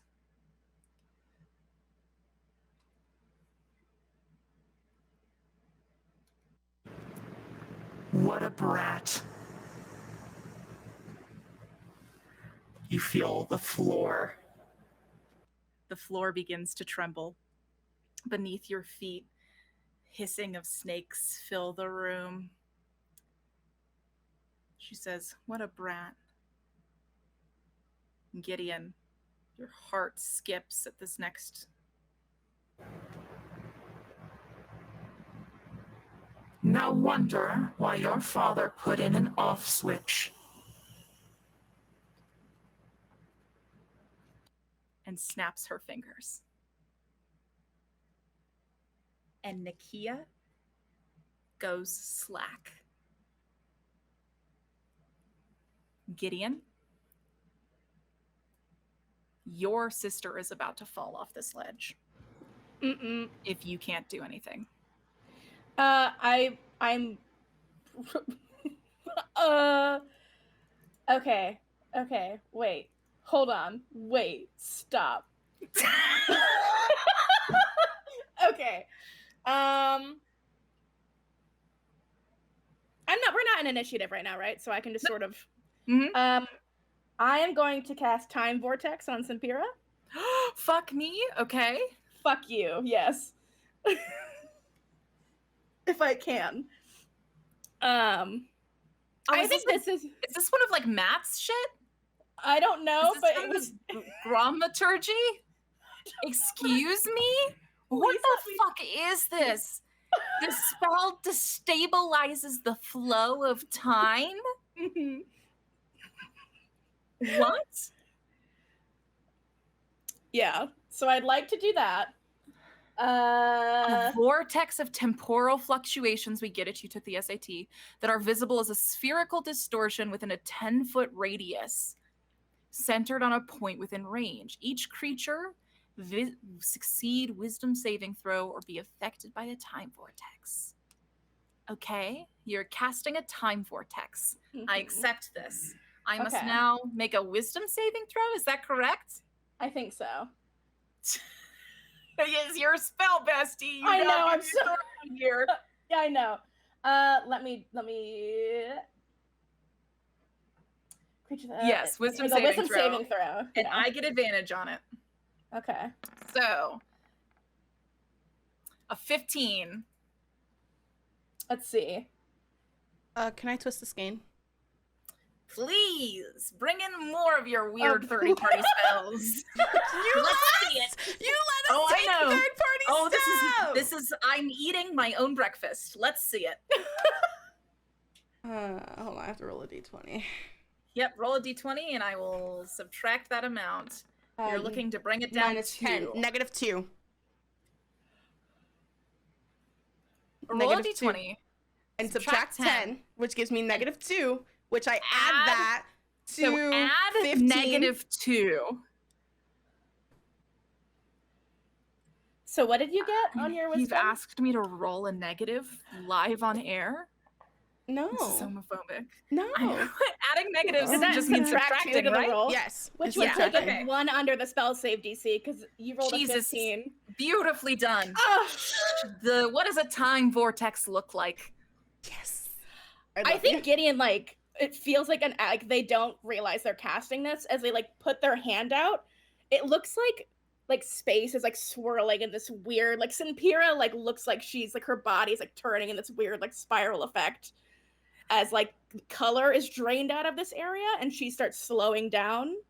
And the air around it feels, like, thick and misty, like you're looking at, like, hot asphalt far away. But it's, like, so I'm gonna right go in ahead front of and you. roll 1d10 to see the effects of this spell. An 8. The creature's initiative result is reduced by 5. So No, she. the 8 was mine, bestie. You got a 3. Oh shit! I You're got a stunned 3. until the start of your next turn. She's stunned in time. You have 6 seconds. I run to Nikia. How do you save Nikia in 6 seconds? I sprint towards her. Can I make it in time? How fast do people fall? They. You know what? Do we think that was more or less than 6 seconds? What do we think? So Nikia, Bridge, what do we think? More or less than 6 seconds? Where are we at? so Yes, you should try to get to her in the next 6 seconds. Wait, can I do something to I help? think you'll need Yeah. to boost yourself. I think there's going to need to be a boost, but that's on everybody. So let's open it up to the whole team. How are we getting Gideon or somewhere there in time to save her? I'm gonna hear what Current has to say before I go. Hell yeah. I was gonna say, so once she's gonna start falling, right? If Nikia, Mhm. let's just start falling, but we don't know She's how we don't know how here. far down it is. No, looks endless to you. She's like So this. if I turn into a shark, Okay. I grab her before she falls. Mhm. I have Since I can feather fly. Mhm. Mhm. What's And so I My want backup to was like feather fall. If that helps. yeah, I mean you could cast Featherfall because that's gonna make her fall super slow, which means that like someone could theoretically leech down and like get her back up. Okay, I'm gonna cast Featherfall. You're gonna fly down and get her. yeah, I'm This gonna is fly my down plan. and grab her. Okay. So I can cast Featherfall on up to 5 creatures. So I think I'll cast it on all of us in case we fall. Does that make sense? Yeah, the 4 of us and Nikia. Yeah. Yeah. Yeah. So I think with one hand, Gideon's slowing down time, and then with the other hand, and you see this like crackling green magic sort of flow over the party and Nikia as she starts kind of her fall turns slower. And Gideon just goes, "Current, get her, please." Current, you warp into a shark. Yeah, immediately and just dive. Yeah. What To kind of grab roll do her. we think this is, Current? What feels like an equitable roll to you? Okay. That's gonna be with an Um, advantage because of the Featherfall spell. What do we think? Is acrobatics? Yeah, acrobatics. I'd take acrobatics. Okay. Yeah. It's 22. Oh, was that supposed to be with advantage? That was. You don't fucking need it. Oh, is that Poker! What are you is that supposed to be with doing? advantage? Oh, I also have advantage, right? Okay. Current shark form. You burst out, flying across. You sail over Synpira, and you catch Nikia right before she goes into the abyss, bringing both her and you back up to the top here to rest in front of Synpira's room. You have 2 seconds before she comes back. What happens?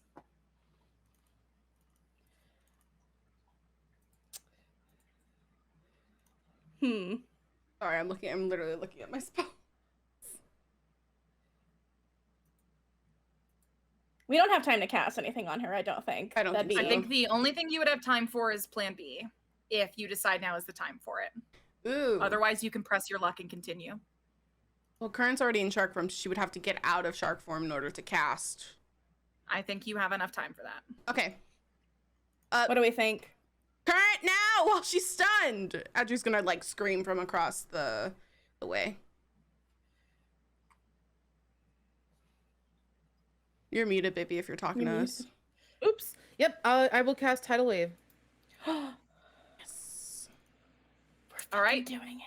You conjure a wave of water that crashes down on an area within range. To recover, this can be 30 feet long and 10 feet wide. This is full submersion. I will speak Banishmuth the spell to remind you. Take any foe and walk the perimeter of your exile, pace by pace with an enemy at twilight. You must mutter the intended's name 13 times. A gift prepared and delivered to the intended must be willingly gifted and willingly received. Wait for the sight of the stars to strike. To banish the intended, options 3. Submerge them fully in water. The force of this element excises. Will them to sleep under your gazing eye. Or if lips have ne'er met, accept a kiss from wanting lips. This will exile your foe. Long may your dynasty reign. Now, Current, tell me what this looks like as you summon this tidal wave. Okay. So I have one quick question. When it says it can be up to 30 feet long and 10 feet wide, does that mean that You I'm get to decide. deciding? Okay. Yeah, I'm gonna want it to be as tight of a area around her as possible. Yeah. I do think that the other people on the other side are gonna have to make some kind of roll as water goes everywhere, but yeah. worth it. So I think Current turns back into their druid form or their genasi form and is going to like take a step forward, and we just see like water around my feet. Just it starts becoming like there's just water starts bubbling and appearing around my feet. And I think from there just we see kind of like this giant wave just kind of burst up out from me and then goes crashing forward towards Simpira. Hell yeah. This wave crashes down, almost like it's been put in this invisible glass as it splashes down, and the force of it almost brings it right back up against these invisible walls of Current's own creation. And there's this moment of stillness where we see Simpira's body completely held in this water. And her body disappear before the water crashes down on the ground and spills out from its form. Gideon, Winona, Adriel, can I get a dexterity saving throw from you?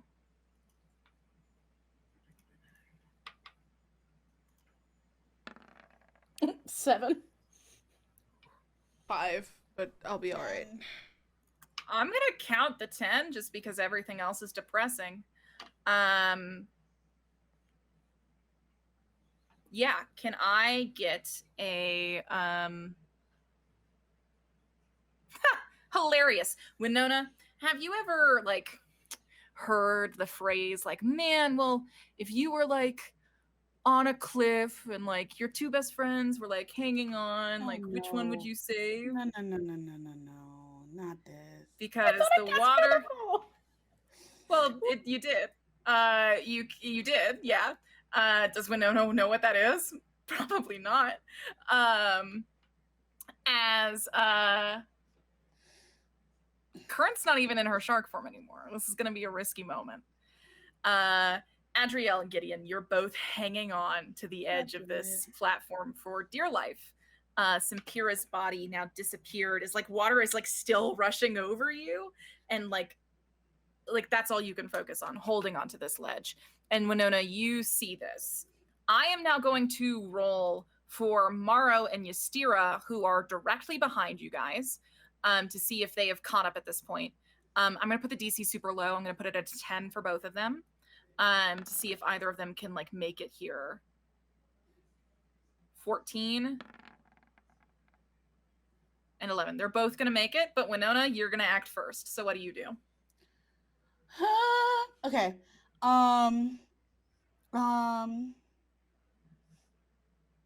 Okay. I wanna do. Oh no, I can't. Okay.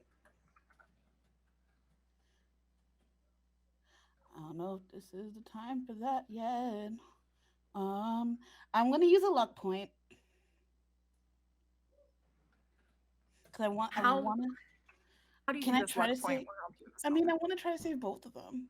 The luck point can't help you here. So you're already in your unlucky situation. Okay. So if I choose one, will Maro and Ystir be able to save the other? Almost certainly, but I still need to know Okay. who it's going to be. Ah! This sucks. Okay.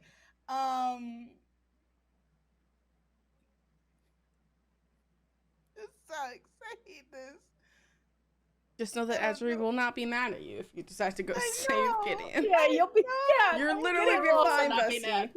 I mean, one of you has wings, so. I just don't. I have steps of night. I'll be fine. I know, but I don't know. I don't want it.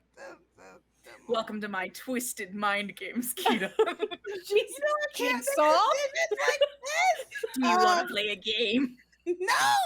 It's just not a game. Because my friends are in danger. I think, yeah, because Adria has wings. I'm just gonna run and be like, I'm so sorry. And I'm gonna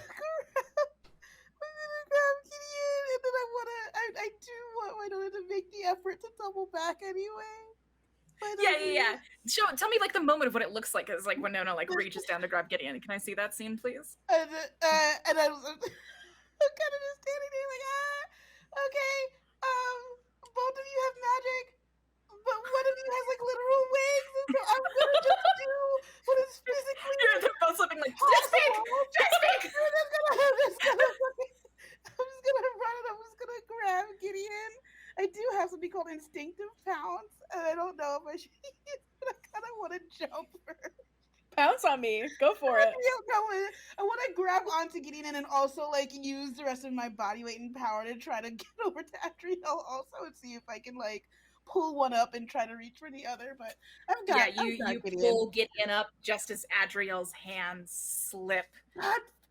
Adriel, Can I cast current. Can you give me a second? Yeah, I'm so. I didn't mean to cut you off. I thought you were done. I'm sorry. Current Adriel.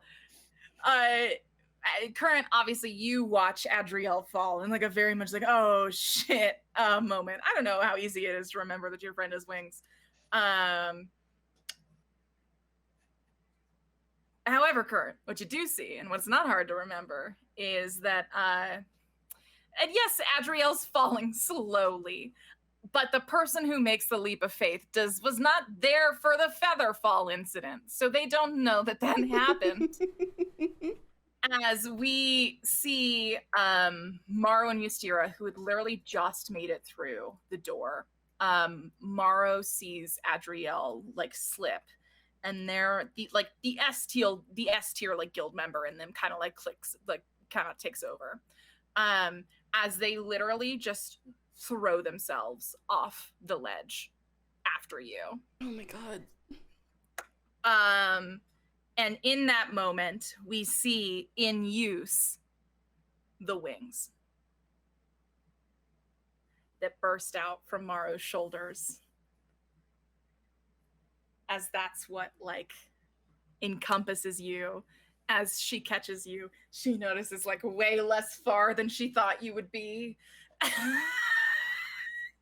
And has caught you and, like, notices that you didn't, like, fall that far.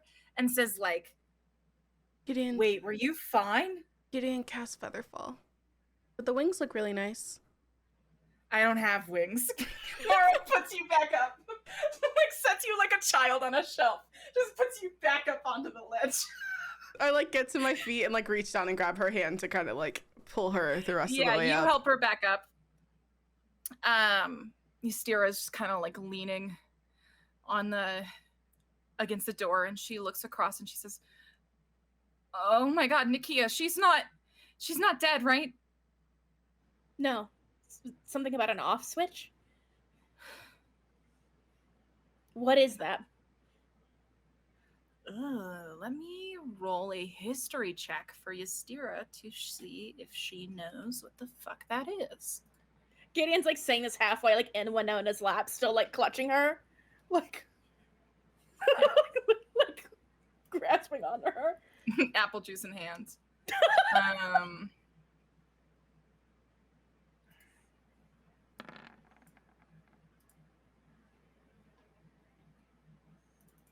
Ystera shakes her head. I don't know. What do you mean an off switch? She said, such a brat, good thing your father installed an off switch, snapped her fingers, and then Nakia fell like a rag doll.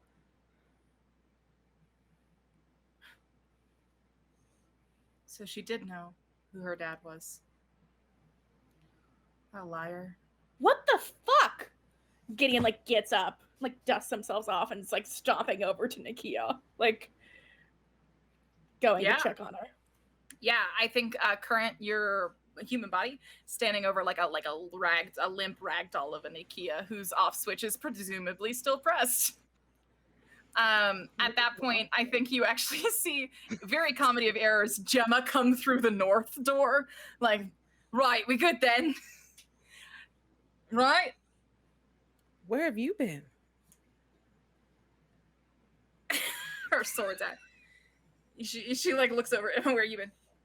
Fighting half of Ice's fertility. Where the fuck do you think I've been? Okay. I think then kind of bumbling past at that point, also Julian enters the arena, and I also need to get my sweet pals Luso and Yaldek. Where's Provolone right now in the world? Right, yeah, where's Provolone in the world right now, Provolone? bestie? Let me just get my sweet friend Yaldek in here as well. Yes.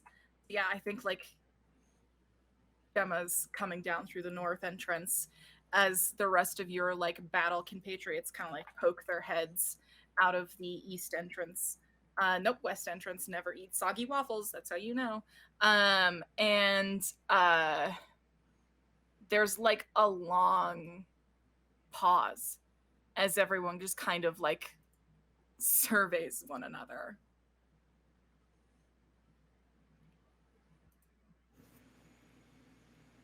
Is she dead?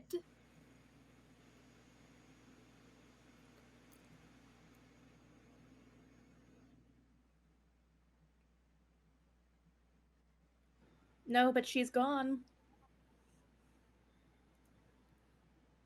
What do you mean? It was a spell Adriel learned. It's Fey magic. She could never come back to Terrapine again. That's it. I think this is the first Gemma's learning of this plan. And I think it does not rub her the right way. I think at that point Gemma goes, what? So she could just be a fucking menace everywhere else?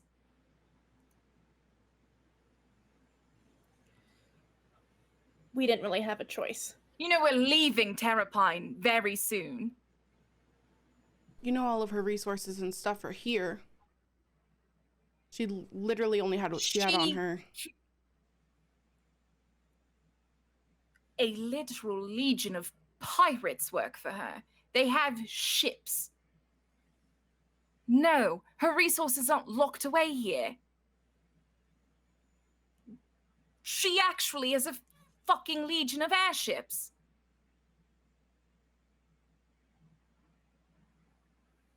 And Ystera says, Gemma, it was the right call. Don't start this fight. Gemma says, I'm not fighting. I'm just telling the truth. Nakia Obviously. almost died. Gemma, she fell off the side of the rail.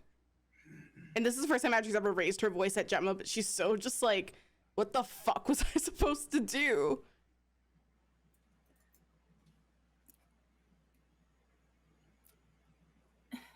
All right, Nakia almost falling off a ledge does not exactly equivocate to me, so we banished her instead of killing her.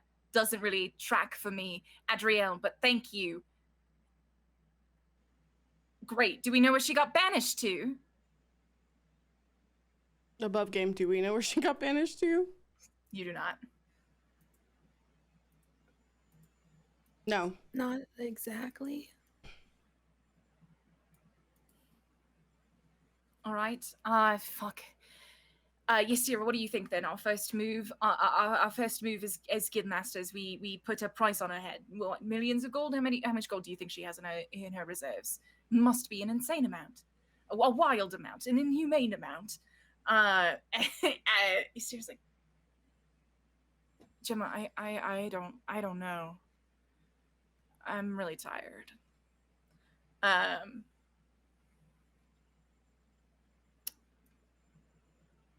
At that point,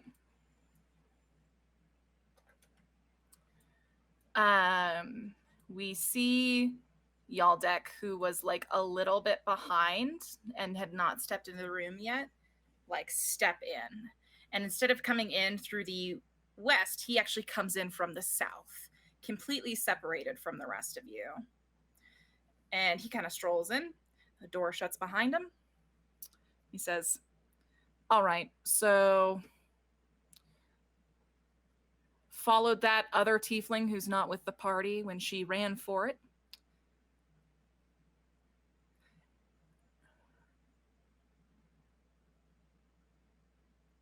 I don't know how to put this a nice way. Guildmaster Chinthryx has invaded Fidelity and has a literal army of the undead. We probably have 3 minutes.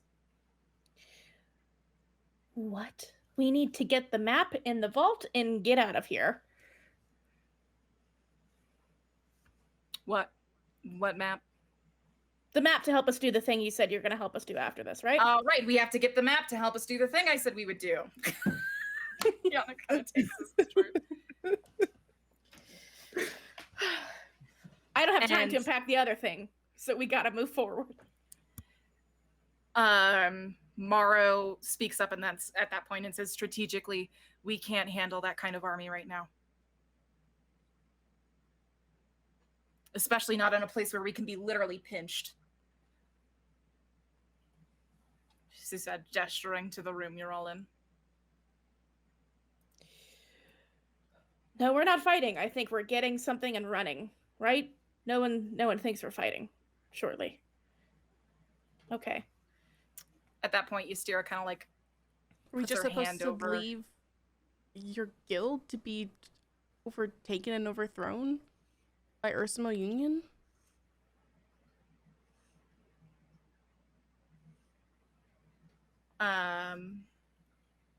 Damn. Adri's just like Yeah, quietly I think, processing.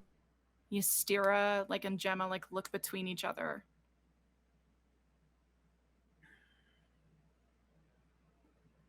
And then they say in unison, I'll stay. I'll stay. And they, like, say it together. And then they immediately go, no, you're staying. As Morrow suddenly realizes that they're, like, in between this fight and is like, and Ystira says, you're the pilot. They can't do it without you. Gemma says, Brian's also a pilot. Mediocre one, but she'll do. And Ystira, like, reaches behind her to kind of, like, unclip the thing that's around her neck and begin, like, pulling it. And, like, Gemma, like, holds a hand up and says, no. And she says, no, you're the healer. They need you more. They can't keep themselves alive. I'll stay here. I'll run the guild. And Ystira says, Gemma, as much as I love you, guild running by yourself maybe doesn't seem like a thing you can do at the moment. And I don't want that to sound mean. And Gemma says, oh, I fucking knew it. You didn't think I was good enough for this. You didn't think I can handle it. Hey, ladies, your third guildmaster is unconscious on the ground, so maybe we should handle that. Yeah, I get it. You said she had an off switch. Honestly, I've been hoping that for like weeks, years now. and this argument is picking up. Is anyone intervening to guide this argument in any direction? I'm just gonna go try to open the fucking door to the room. You can do that. That's not what I'm asking. Oh, I'm okay. asking, is anyone affecting the outcome of the decision of who stays to run the guild?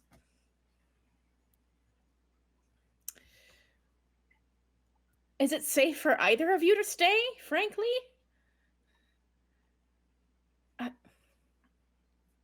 I mean, no, certainly not. But it's better than letting Chintrix just grab it. I've spoken to him before. He'll respect me. Jimmy goes, respect you? He'll fucking hit on you. That's not the same thing.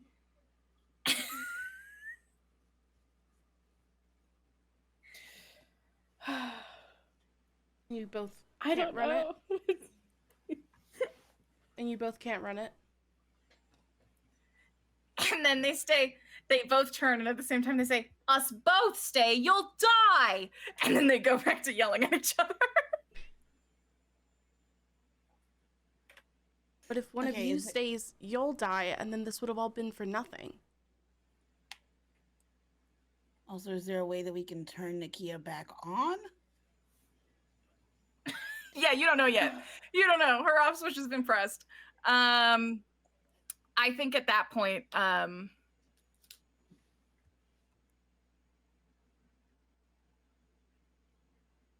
Gemma looks to Luceau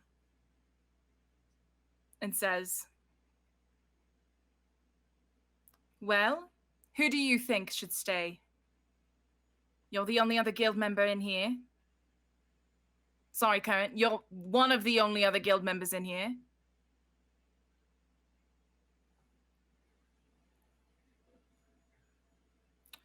And Luceau looks over the two of them, looks to Gemma, and says, I'm better at flying a ship than you are, Gemma. I'll captain, you stay.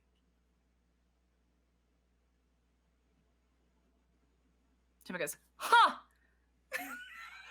Just kind of like points it. And then like looks at all of you and says, well, I'll go buy you some time then. Please don't die. All right. Gideon thinks I'm capable of dying. Anyone else? I'm unkillable, babes. Anyone? Thank you.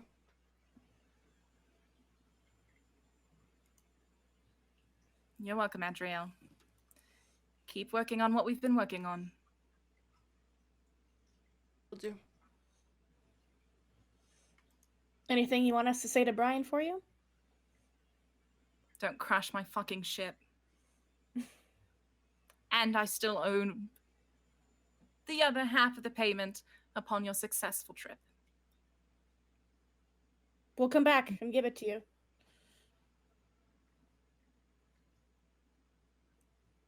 Promise.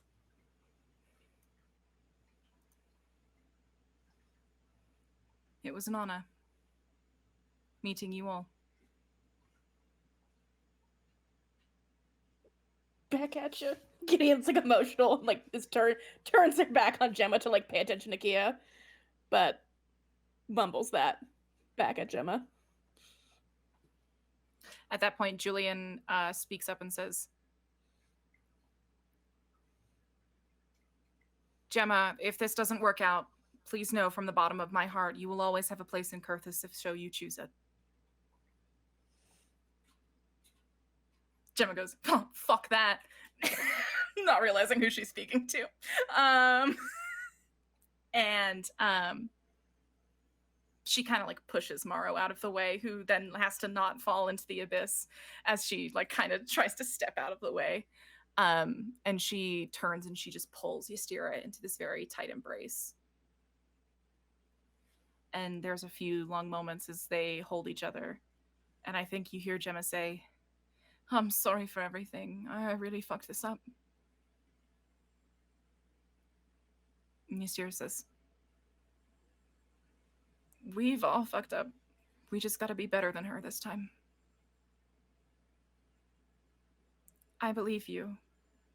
I believe that you're unkillable. And I believe that you're going to be a great guild master. Okay.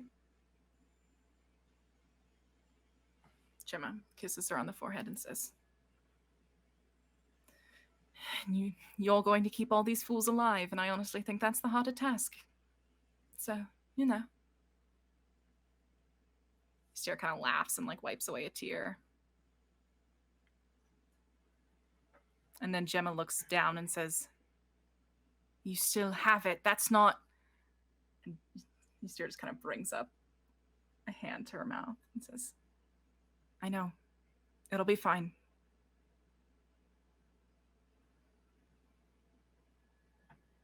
Gemma says, fucking better be. Oh, also, I kind of have these things. And at that point, Gemma pulls out the card and the map. Absolutely having buried the lead. That's why I was gone so long. Gemma, you could have started What with about that. running? Yeah, I know I could have. Spent 20 minutes deciding whether or not I was going to run away, then remembered Brian was on the ship, and I didn't want to have to deal with that, so there you go. She places the card and the map in Ystera's hands. And then Ystera kind of like turns back to all of you and says, all right, we got what we came for. Thank you, Gemma. Gemma, at this point, takes off her captain's hat and gives it a large flourish as she bows. Says, it's my absolute pleasure. I'll see you on the other side, lovelies. Don't die, won't you? And she turns on her heel and walks out the door. I'm so sad. I'm so sad. I know. At that point, Luso, to try and like placate everyone, says, she'll be fine. Helonia will be your second now. She's safe. Can I roll insight to see if he means Yeah. that? Mm-hmm. 6. Okay, who else is rolling? Me. Roll. 24. 22. All right, everybody above a 20 can real. Oh, Kita, Winona, are you rolling an insight?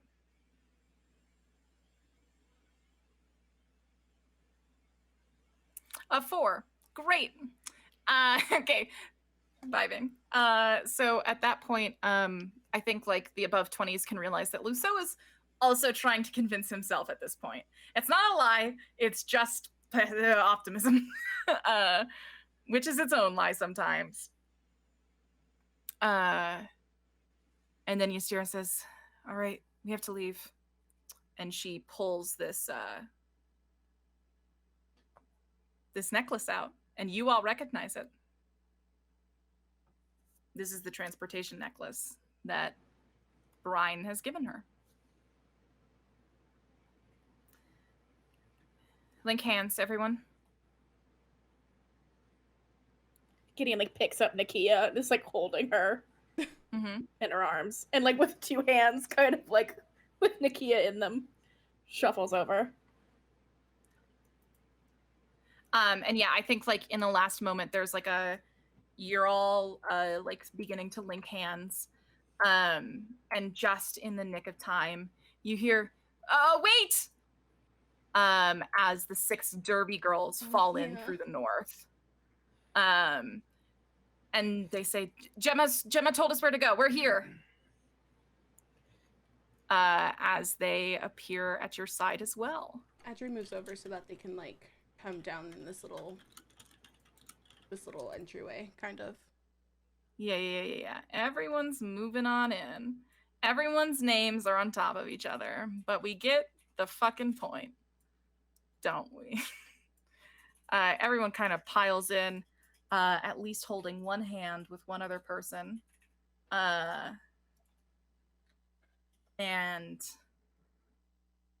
at that point, Ystera, who is standing in the middle, says, all right, unreasonably large group of people who I hope this works on, are we ready to go? Yes. Yeah. Let's go. Okay. Let's see if this works. And she crushes the gemstone in her hand. And you all disappear from this hallway. Just a wet floor remaining.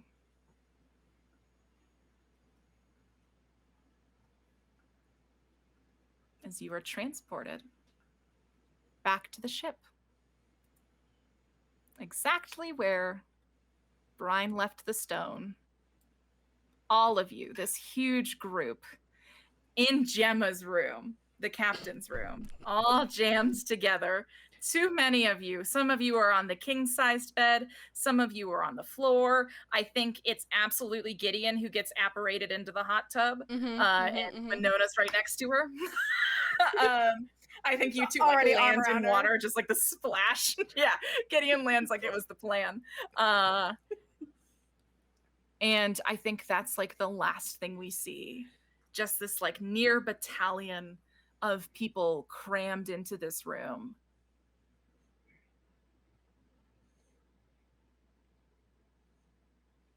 And we can only hope that Brian has kept the ship safe while you've been gone. But to find that out, we'll have to talk with Sam at the beginning of next week. So tonight is where we end our session.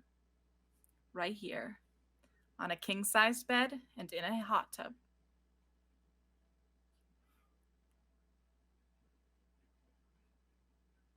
Wonderful job, sweet babies.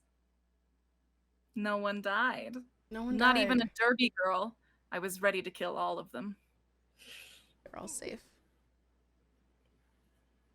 Wow. How do you all feel? I feel good. I still want to kill her. Oh yeah. If I she's catch her there out and in the I'm wilds, there. it's on That's site. it. It's on site. I have a feeling we're gonna get a chance, everyone. I know. Yeah. The minute we land in Marriott City, it's on site. All right. Well, I hope we see you all next week as we finally leave Terrapine and head to the Temple of Doxon, map in hand. Whether or not you're ahead or behind the other two adventuring groups, well, we'll have to find out.